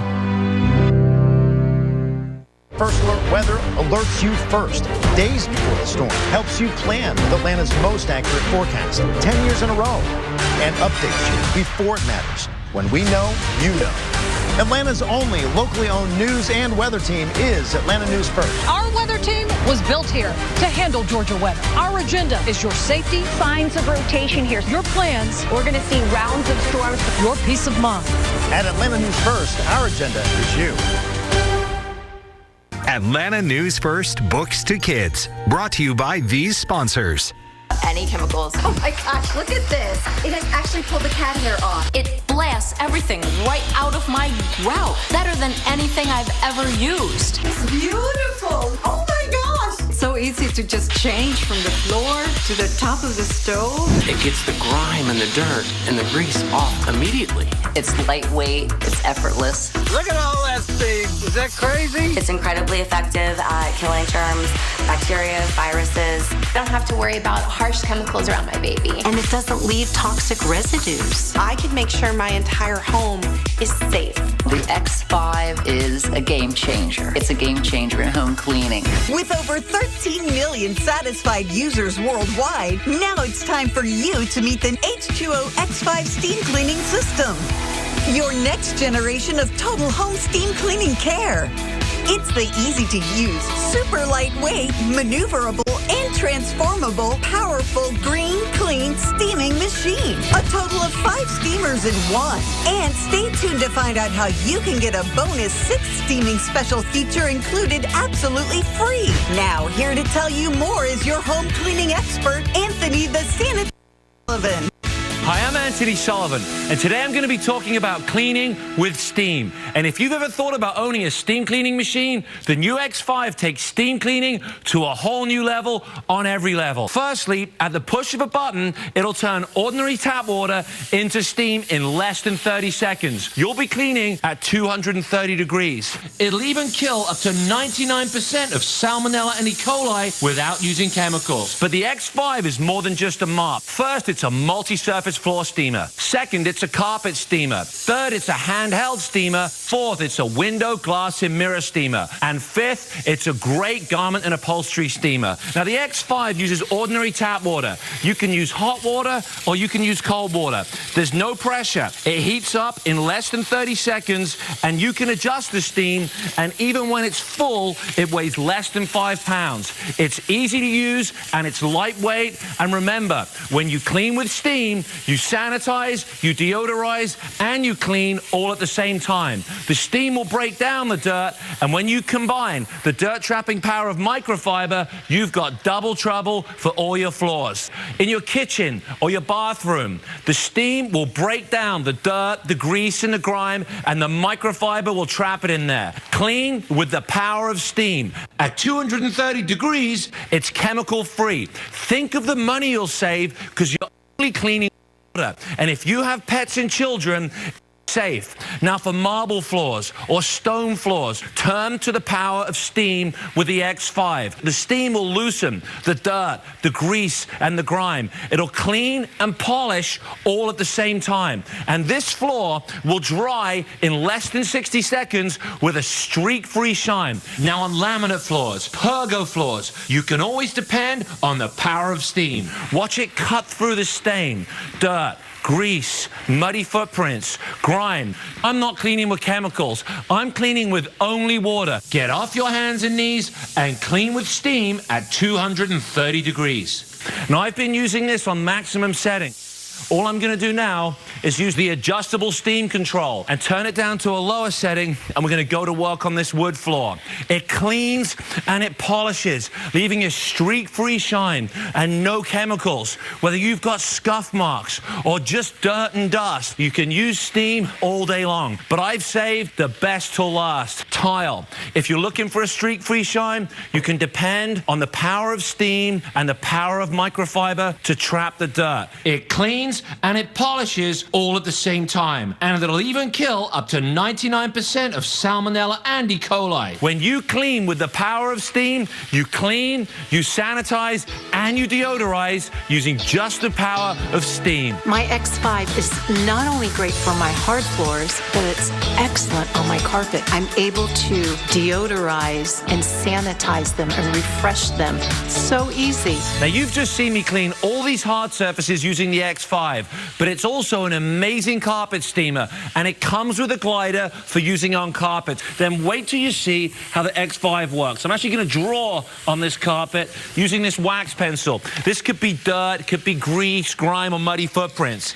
Now, even when it's full of water, the X5 weighs less than 5 pounds. It's lightweight and it's easy to use. And when you put it in the glider, it glides effortlessly over carpet. The steam penetrates deep into the carpet, relaxing the nap, and it'll break down the dirt, the grease, and the grime. You're cleaning at 230 degrees. That stain is gone. So if you've ever thought about renting a big carpet cleaner or hiring professionals, save your money and your time and keep it clean using the power of steam. The X5 is so versatile, I can use it to clean anywhere in my house on any surface. You can use it in the bathroom, you can use it in the shower. Hardwood floors, the carpet. Use it in the kitchen. I can even use it outside on my grill. The X5 is the only way I deodorize these shoes. It's actually pulling the cat hair from the cat condo. It comes with everything I need to clean my car. The X5 is a cleaning machine that cleans everything without chemicals. Now I want to show you how the X5 goes from being one of the best steam mops you'll ever use to being one of the best handheld steamers you'll ever use. All I got to do is unclick the handle like this, push the button on the base of the mop. Now I've got one of the best handheld steamers you'll ever use. One-touch operation will heat this steam up to 230 degrees in less than 30 seconds. You can use this to clean every surface in the kitchen, and I'm going to start with the kitchen sink. Come and take a look at this. If you've got a garbage disposal and you've got odors, all you got to do is place the X5 handheld unit down one side and look at the steam rise out of the other side. You're cleaning, you're deodorizing, and you're sanitizing using the power of steam with no chemicals. Now, all I'm going to do is turn it off and grab the jet nozzle. Now, I love the jet nozzle because what it does, it actually concentrates the steam. Look how quickly this fires up. Now, if you've got fixtures and fittings, which I know you do, you've got chrome, you've got the mold and the mildew. Look at the way the steam concentrates. I get excited when I do this. It breaks down the buildup, the dirt, the grease and the grime. It'll even kill up to 99% of Salmonella and E. coli, and it polishes without using chemicals. Look at that. It's clean. Now I want to talk about chopping boards. You can't put a wood chopping board in a dishwasher because it'll warp. Watch this. Think of all the food preparation that you do on your chopping board. Don't use chemicals. Blast it using the power of steam. Look at it break down all the mess on this chopping board. Get rid of bacteria from raw chicken, from fish, neutralize the salmonella. Look how this just cuts through the grease and the grime. That chopping board is clean. And I've done this right before your eyes right here. Look at that. There's your before and there's your after. All clean using the power of steam. I don't like to mix chemicals around my food products, so it's great that I can use the X5 to steam my countertops because I know that it's safe. The jet nozzle also comes with a brush attachment. I want you to think about this. Cooktops, whether you have gas or electric or a glass one like this, they are hard to clean. The food stains get everywhere. Okay, my crew have burned this on. This could be baked on, burned on. Use steam. No need to rub. No need to scrub. No need to use chemicals. All I'm going to do is wipe that away. It gets into all the nooks and crannies. Whether it's baked on or caked on, the proof is right there on the rag, all using the power of steam with the X5. It gets the grime, the dirt, everything off immediately. Using the X5 means that I don't have to County right now to make sure that they can be of assistance to you all so you can do your job? So what we need them to do now is to stay in place, stay in their homes, give us an opportunity to do our damage assessment, and to start working on clearing the roads. our emergency vehicles are one of the most valuable assets that we have, and we have to keep the roads clear of a lot of traffic so that they can work as fast as they can and coordinate with the utility crews to be able to start restoring power. All right. Thank you so much. We appreciate your time, Mr. Jones. Thank you so much. Please stay safe. Thank you. Thank you. All right, we have begun to share some photos that viewers have sent in, and we have one of viewers sent in of a tree on a car there. That's from Jasmine Bristol.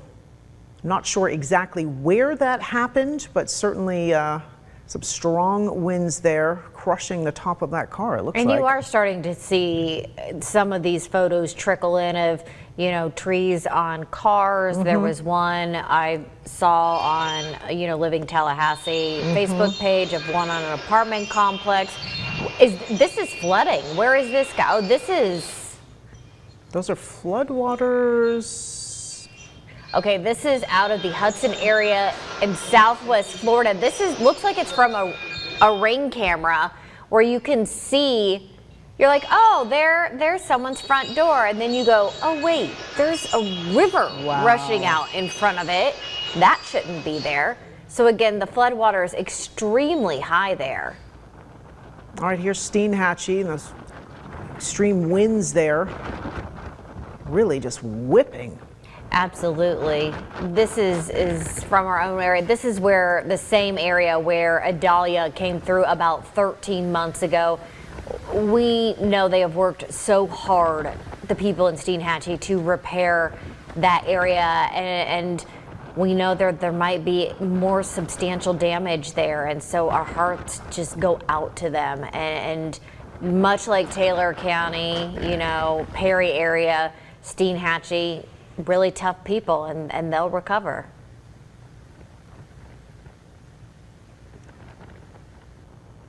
All right, and so Publix has said that they want to open as soon as it is safe to do so that people can, you know, get the things they need to replenish. Several Publix locations are going to be reopening tomorrow morning. Okay, they're after closing on Wednesday for the hurricane. Now, all Leon County locations open at 9 a.m. Crawfordville and Live Oak also 9 a.m. Valdosta, Thomasville, and Moultrie. So you can visit the Publix website there if you want to check and see if your store is going to be open or not, and that's on the Publix website. So good news for people who need to get things. Absolutely. I've been in, you know, for the last couple of days and eating all their stock. Yeah. All right, where are we going next? Oh, okay.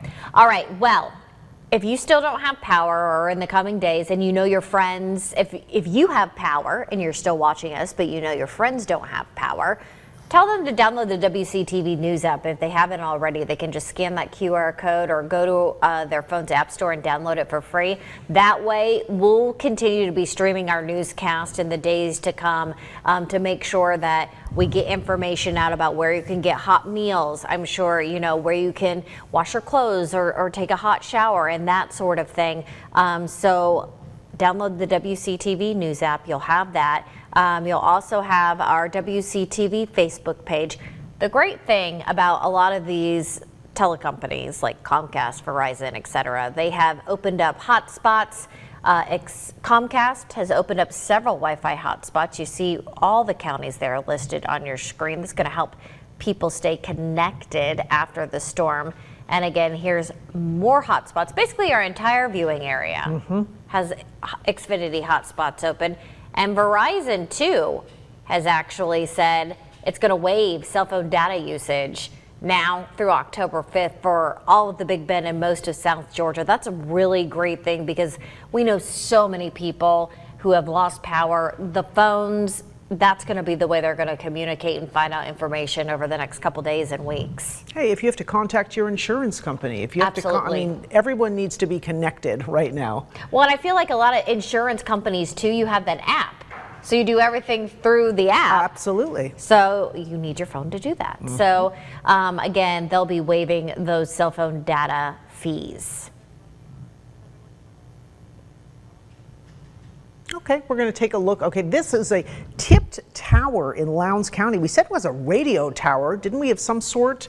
That the wind was so strong it pushed this heavy metal tower over. That's one of our WeatherStem cameras. Yeah, we've taken that WeatherStem cam before, and now there is the tower, and we're kind of looking at the camera. As you can see, the camera that was on that tower has kind of leaned over, so we're having a sideways view there. Yes. And again, several people on my Facebook page saying the winds they could not believe the winds in the Valdosta, Lowndes County area.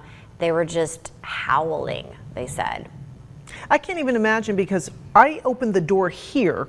Oh, yeah. And I shut the door immediately. Yes. I wouldn't have gone out to my car. No. So, you know, let's take a look at this storm damage from Valdosta. Angela Hodge sent this in, and you can see there are some branches down by the house. Just the wind just tore those off, it looks like. There's going to be a lot of debris cleanup in the near future. You can see, you know, a tree on a house right there. It's really going to be neighbors helping neighbors on this one, because the debris field is so big. Okay, now we want to take another look at where this storm is right now.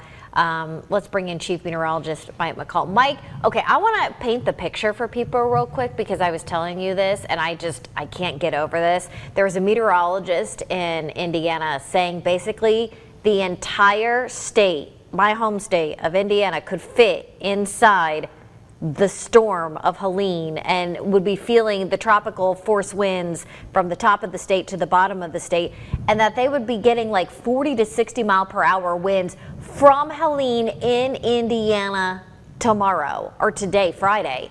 That storm is huge. It is, and it's one of the things that at conferences we've talked about, things about how to, when you talk about other storms, they're not all equal. People talk so much about the wind speed. Okay, so how does this one compare to other ones? So yeah, this one had the same wind speed as, say, Hugo, the big one that hit South Carolina, had 140 mile an hour winds. Hugo was one that came in over Charleston and spread those kinds of winds all the way up into the mountains of North Carolina. So, but it was, relatively speaking, a more compact storm. This was definitely one of the really large ones. We've had some, Charlie, for instance. Charlie had stronger winds, but was really small relative to the size of this one. We're seeing these bands of tropical downpours moving for the last couple of days. So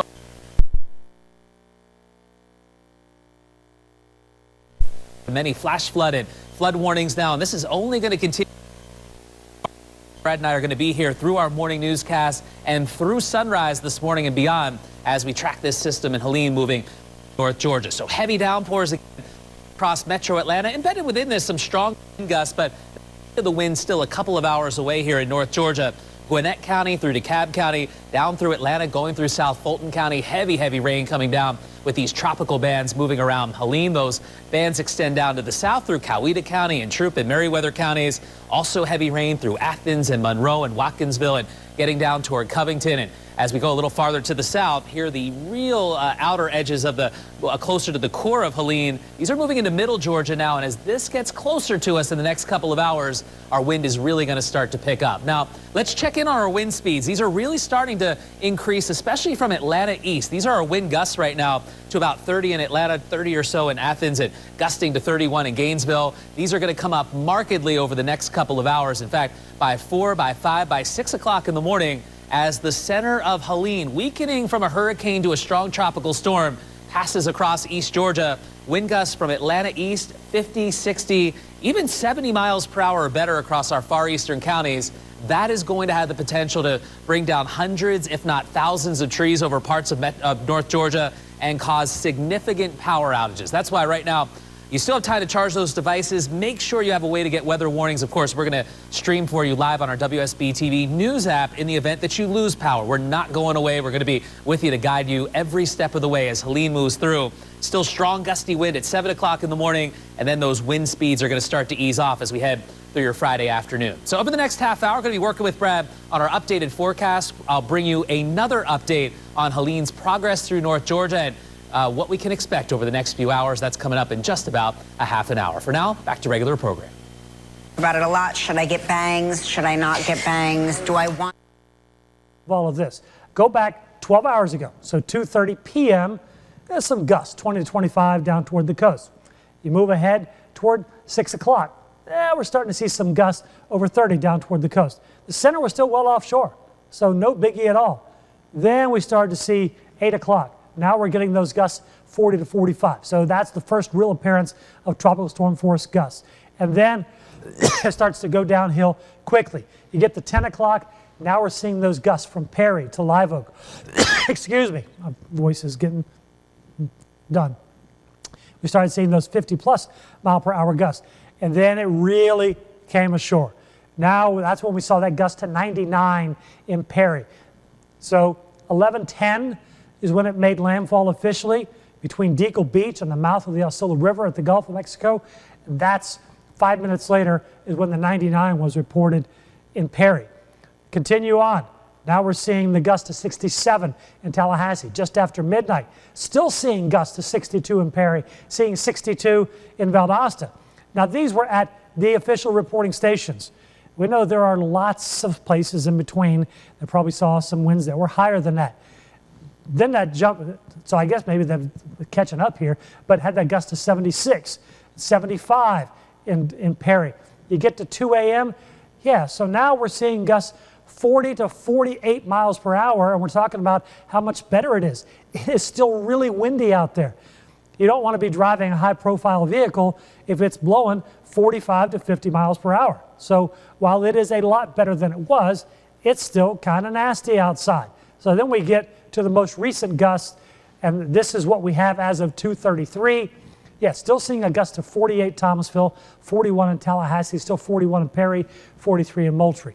But these winds coming in from the north, that means that that center is continuing to move away. So we'll continue to see some more gusts through 6 a.m. in that 25 to 35 mile per hour range. And it'll still be relative to what is a normal day for us, a very breezy Friday afternoon, but nothing that we can't handle. In fact, let's start talking forecast after Helene. Yeah, so yeah, we'll go AH as far as that goes. Here's the 12-hour loop. It became a Category 4. Made landfall as a Category 4, but again, most of the winds that we saw, the ground truth that was measured was in that 100 to 105 range. There are probably some spots that got higher than that. Regardless, it was an intense hurricane. And certainly aloft, there were higher winds. And I guarantee that whatever the highest wind was measured from the anemometers, there were winds that were 10 or 20 miles per hour stronger than that at treetop level. And that's really what it was those gusts that was causing all those power outages. We've heard all those counties that are 99 or 100% without power. That's why, because the infrastructure just can't handle the widespread 100-mile-an-hour gusts.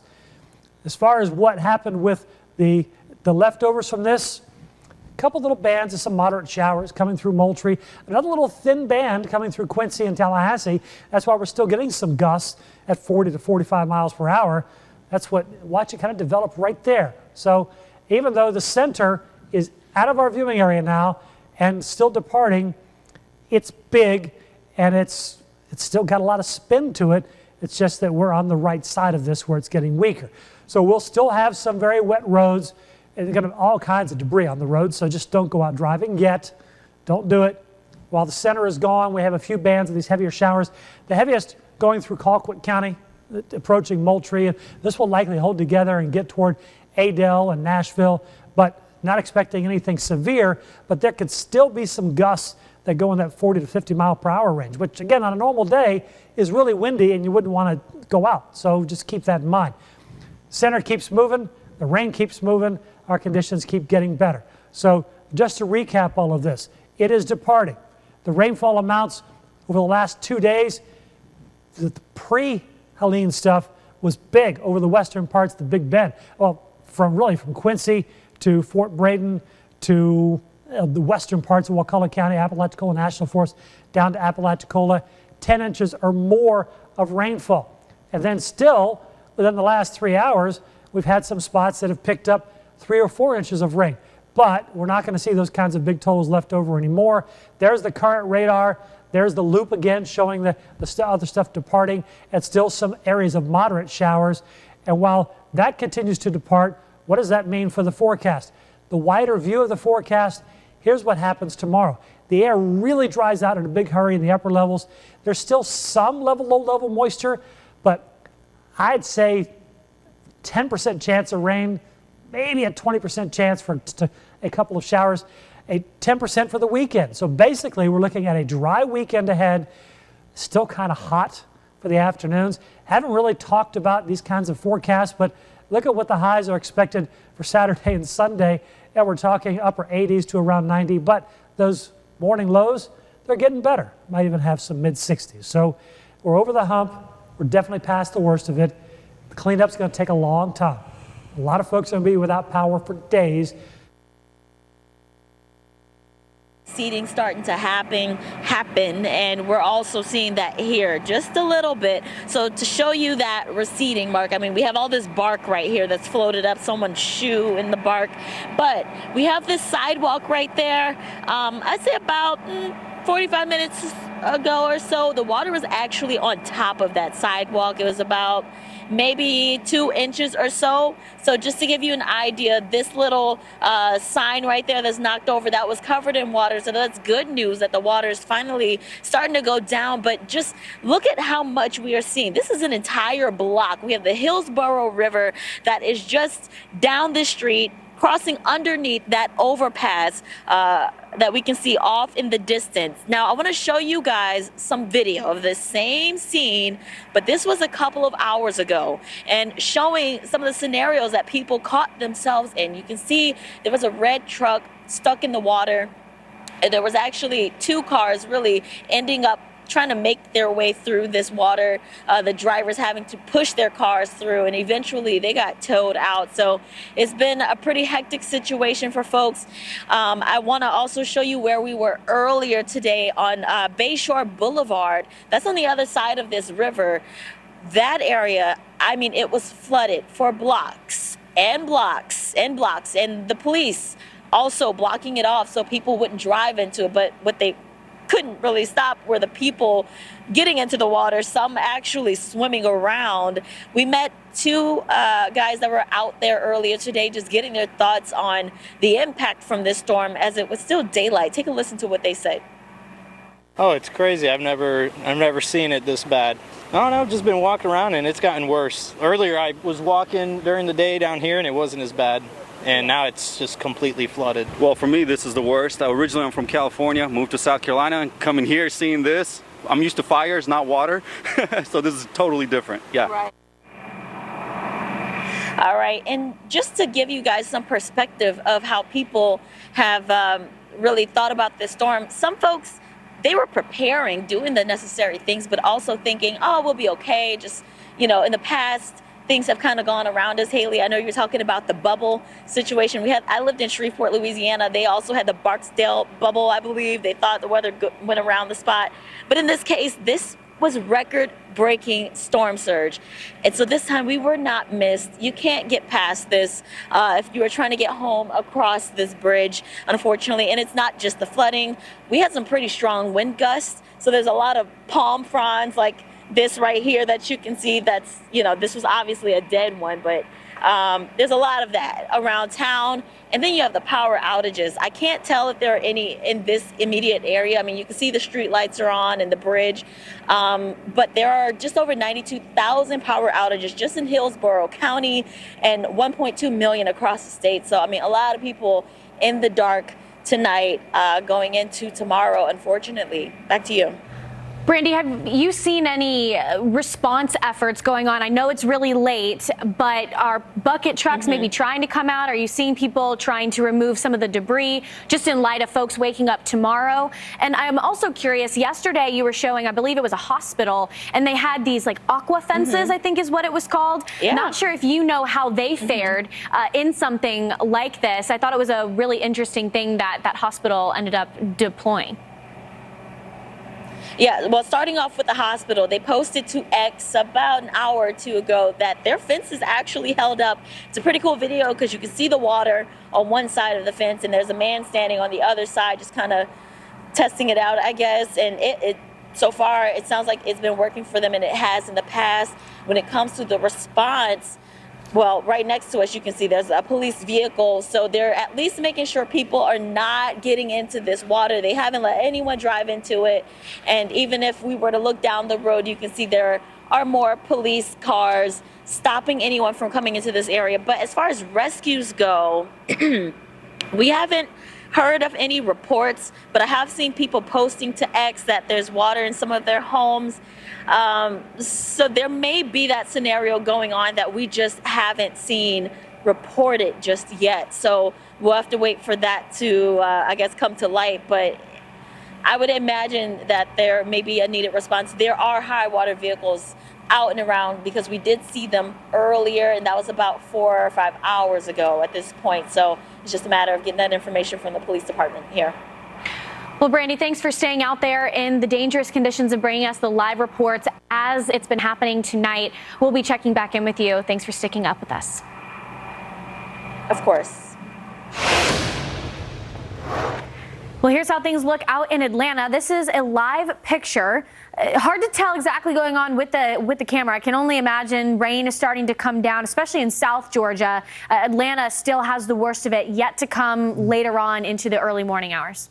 Yeah, Georgia really getting ready for a lot of rain, especially into the higher elevations as well. You head to Stone Mountain and north of there up into the Great Smokies, the Blue Ridge Mountains. This is going to be widespread as we go through the next several days. River flooding, potential landslides in the higher elevations. And when you think about the amount of wind that's still with Helene, of course, I think a lot of trees continue to come down over Atlanta, over North Georgia, South Georgia, into the Appalachians, North Carolina, even into Tennessee. The great state of Tennessee, the Great Smoky Mountains will be dealing with some flooding. Yeah, I think in total 5 different states declared a state of emergency. I believe maybe a portion of Alabama might have as well, far eastern Alabama, but definitely Florida, Georgia. Helene at this point still 90 miles per hour with that max wind, so it's still a Category 1 hurricane. When you have such a powerful Cat 4 upon landfall, even though rapid weakening is happening, and I mean it rapidly weakened over the last few hours, Category 1 hurricane still exists and moving through Tifton, Georgia, right about at this point in time. And look how far the hurricane winds extend outside of Tifton, and the, of course, tropical storm force winds way out into the Atlantic.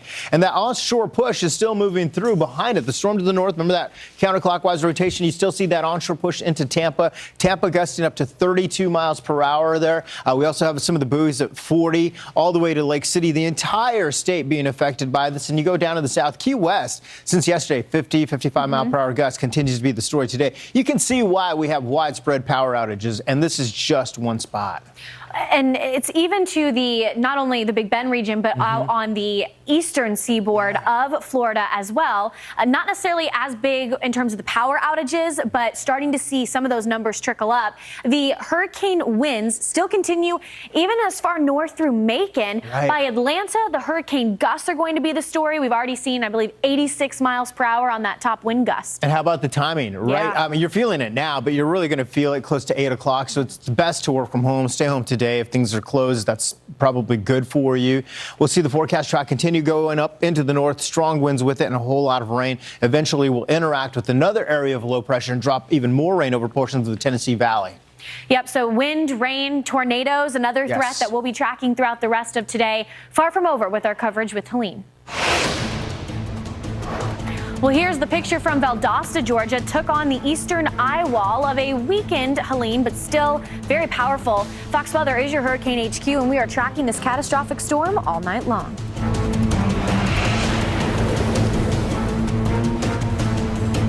Do you have an invention idea but don't know what to do next? Go to InventHelp. There are just under, as you can see, all those little dots there, 2,000 outages there. And over 200,000 customers affected. And they'll be working diligently tomorrow to try to get everybody back. Absolutely. Back on. And that's just a little taste of all of the people that are without power right now. We want to send things back over to our Jacob Murphy, who continues to monitor the power situation. And it seems like, Jacob, even though the storm has kind of gone out of our area, the winds are still there and maybe are starting, trees that are become waterlogged, and now the wind is blowing them over, and you're kind of starting to see even more power outages with that. Yeah, to think you might get through 99% of the storm, and then it's the last little bit where the tree knocks out the power line and there goes the power. This is a new and improved update, by the way, from the last few I've done, because we've added a couple extra Georgia co-ops for our friends in Thomasville, as we heard Chris Jones, the emergency management director in Thomas County just a little while ago, talk about how the spike in outages came later in the evening. They also illustrate their power outages with that big spike on the graph here. 8,100 customers in Thomasville without power. They serve about 16,000, so about a 50% rate. So that's better than a lot of our Florida counties and better than Valdosta, as Thomasville's farther west. But still, a lot of cleanup and a lot of crews will be visiting the Rose City and Thomas County in the near future. We also just added, let's see here, we added the Colquitt Electric Co-op. This is, they serve Valdosta in addition to Georgia Power. They serve Tifton, they serve Moultrie. They also serve Brooks County, which is why I was checking in, because we had seen the Georgia Power Valdosta numbers were very widespread. So I was curious at the Brooks County numbers as well. And I believe they're grouped in with the Valdosta numbers. Combined Valdosta and Brooks, it's roughly 30,000. Actually, they might be grouped in with the Moultrie numbers. The way they split up is a little funky. But bottom line, about 30,000 Colquitt Electric members without power right now in Valdosta, and about 15,000 Moultrie or Brooks County Quitman without power. So they are also feeling the hurt tonight. We'll go back to the old list we've looked at earlier today, including the city of Tallahassee. Right now, 54,000. So maybe an hour and a half ago, it was 49,000 in Tallahassee without power. Then it trickled up to about 52,000, and then now it's 54. So those are the folks who thought they had gotten through the worst of it, and only to have the lights turn off here overnight. We'll continue to look at Talcon. Talcon was one of those that had about a 99% hit rate in Wakulla County. That's still true. I don't see any major changes. Killarn substation in the Talcon area is about half out. Lake Jackson about 78%. Buck Lake, 2,500 meters in the Buck Lake area, all out. So just some updates for Talcon.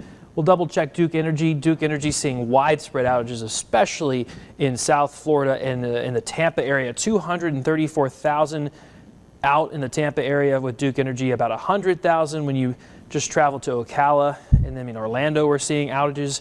Even as far as perhaps New Smyrna Beach, the land, we're seeing some issues. So even closer to the Atlantic coast, Helene not escaping them either. And then closer to home, as we journey up here, about 6,000 in Taylor County with Duke Energy without power. So it's going to be a long road ahead.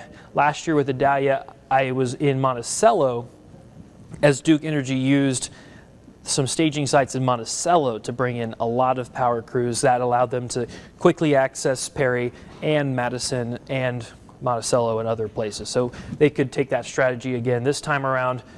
We'll check in with Colquitt. Actually, let's go Swanee Valley here.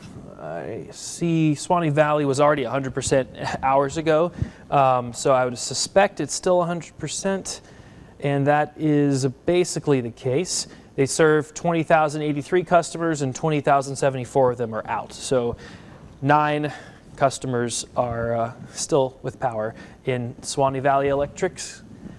And then we have Tri-County, the last one I'll check briefly here, and they were also at essentially 100% outages. That is still the case.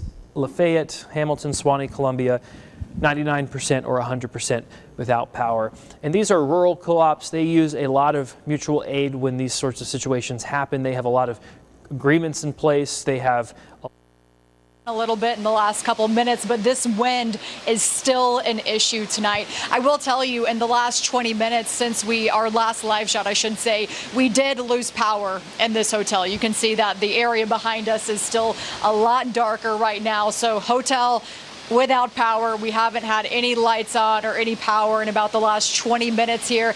And that's really the case right now for the entire area. We just checked in with Lowndes County Emergency Management, and right now in this county is without power. In the state of Georgia, around 160,000 customers are without power. So this is certainly going to be an issue throughout the night. I will also say city officials right now are saying that they're already seeing a lot of downed trees in this area. And that goes to say something, because visibility is not great right now. So we really won't know the extent of this damage until sunrise tomorrow, or until we get power back on in this area. So again, we do know that city officials, that was their big concern tonight, that trees would topple over, possibly on a structure, possibly on a family's home. So that was the message, and that was the concern from city officials. But we do know in the last couple hours, there have been several wind warnings telling people here to get inside and also find that interior room inside their house just for safety reasons. Haley? Well, Valdosta, Georgia is a somewhat larger town. We're talking about 55,000 people, but Atlanta is next on Helene's hit list, really, and that's just about 500,000 people. Have you seen any emergency response efforts taking place right now? Have you heard of anything? And as you mentioned, you're in the overnight hours, and it's hard to really be able to tell exactly what's taken place damage-wise until the daylight comes. Have you seen any damage in your immediate area?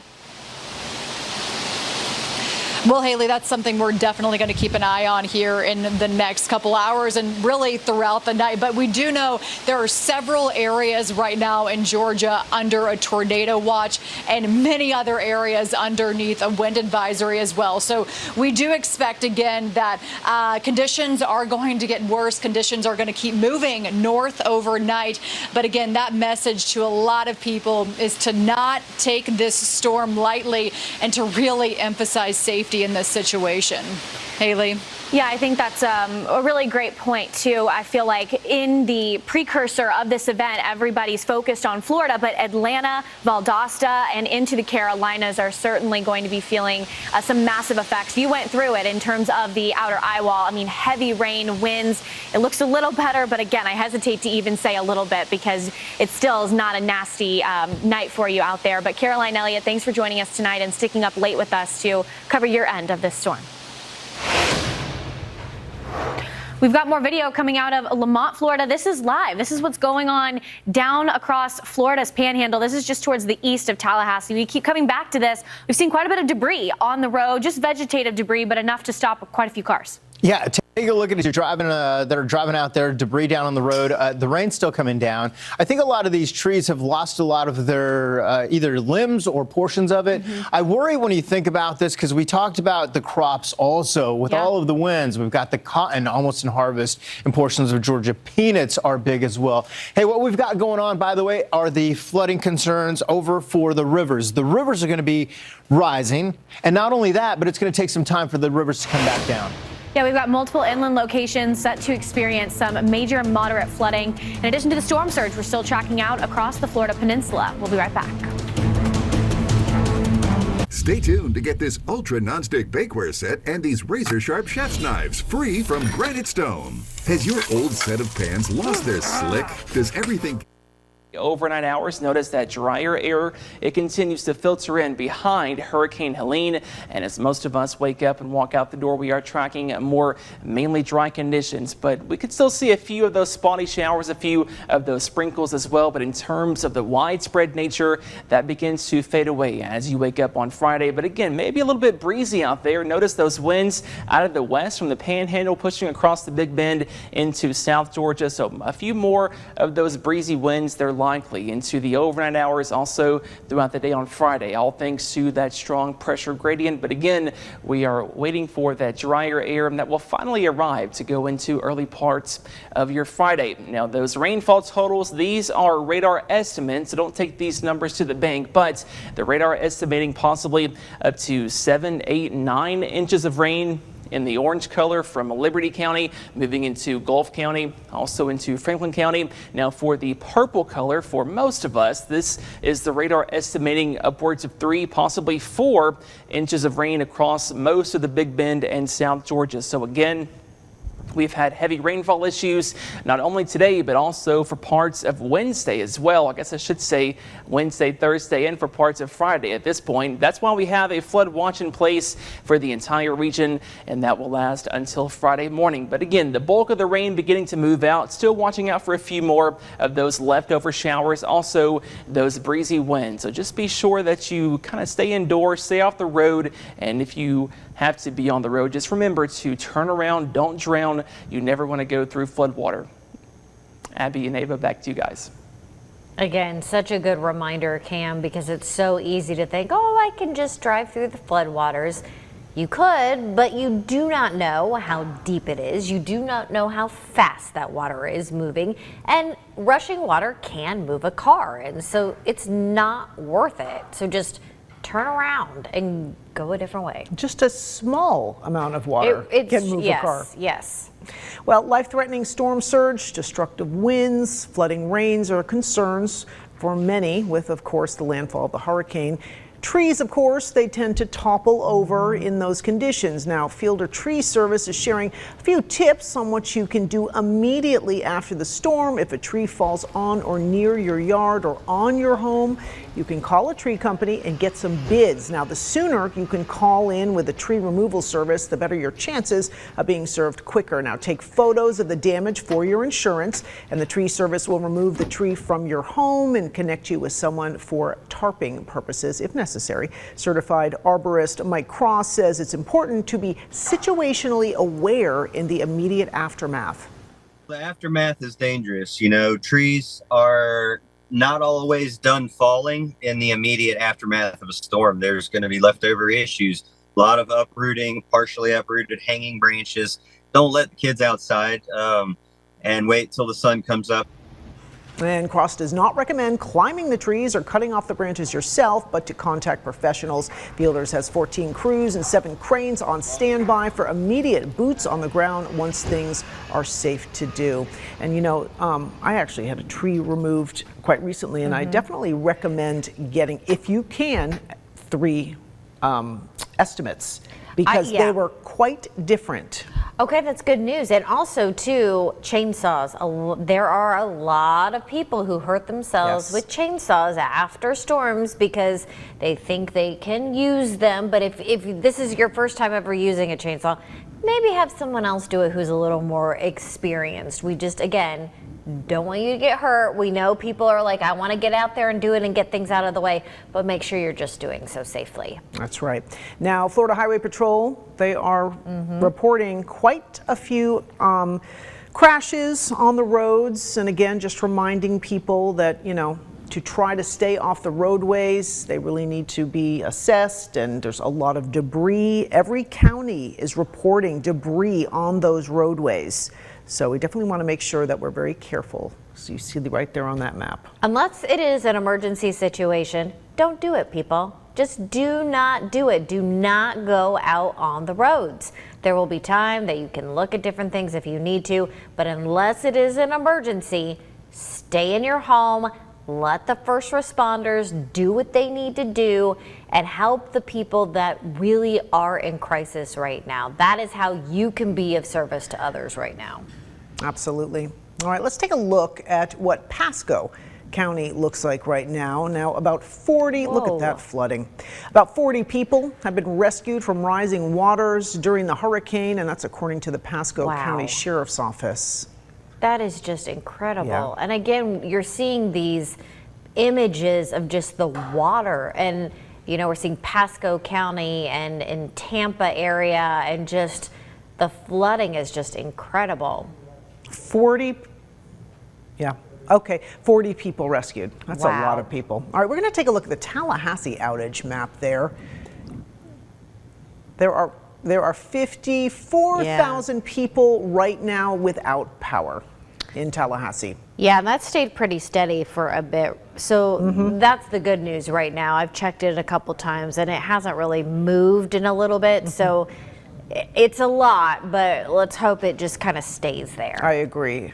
Since the storm has passed through, if your lights are on, hopefully they will stay on. Yes. And if they are not on, they will be fixed very quickly. Maybe brew some coffee right now, so if you do have power, just in case it goes off, so you have some for the morning, just in case. All right, are we going to look at some resources? Yes, we are. Okay, post-storm resources, as Ava was saying, that is nice to say. We are post-storm now. Available after the storm. Florida State Helpline, you see the number right there on your screen, 1-800-342-3557. The Red Cross in our area, always available, 850-878-6080. Yep, and as Helene continues to move from our area to other parts, we're going to gather more information on the resources that are available to you immediately after the storm. That's where we pretty much are now. Yes. Earlier, the governor and Kevin Guthrie, the state's emergency management director, gave out the statewide helpline phone number. So we gave that to you, and we'll continue to give you resources as the days go on. And because we know it will, and then we'll compile a list, and of course, we'll put it on our website, we'll put it on our news app, we'll put it on all of our socials, so you'll be able to find that information very quickly in whatever county you may be in, whether it's the Big Bend or South Georgia. That's right. Georgia Power monitoring Helene and tracking outages statewide. Now, they say that the threats that Helene poses are rare in the Peach State. Absolutely. We do experience hurricanes in this state. Often it's a regional impact, but this is going to impact everybody. And so I really hope that everybody watching is preparing their family to be able to go a few days without some power. Yes, hopefully everyone's prepared and they have the supplies they need if they have to be without power for a few days. So we're going to check right back in with Cameron Aaron right now for another check of what is happening with the hurricane, where it is, and what we can expect. Cam, I have a question for you. What's up? I was looking at the high tide for Apalachicola, and high tide was about now. So is that something that, even though the storm is out of the way, we're still going to have to deal with in our coastal areas? I mean, we're at high tide now, so we're going to have to deal with more of that storm surge. Absolutely, and the winds are still coming out of the west and the southwest, so that's also helping to put the water back up against the shoreline, especially for those areas that saw the landfall earlier this evening. Places like Jefferson County, Taylor County still dealing with the high tide, but also the winds that are building that water up into the coastline. So the storm surge warning, that also continues for those coastal counties. Now we are awaiting the new update.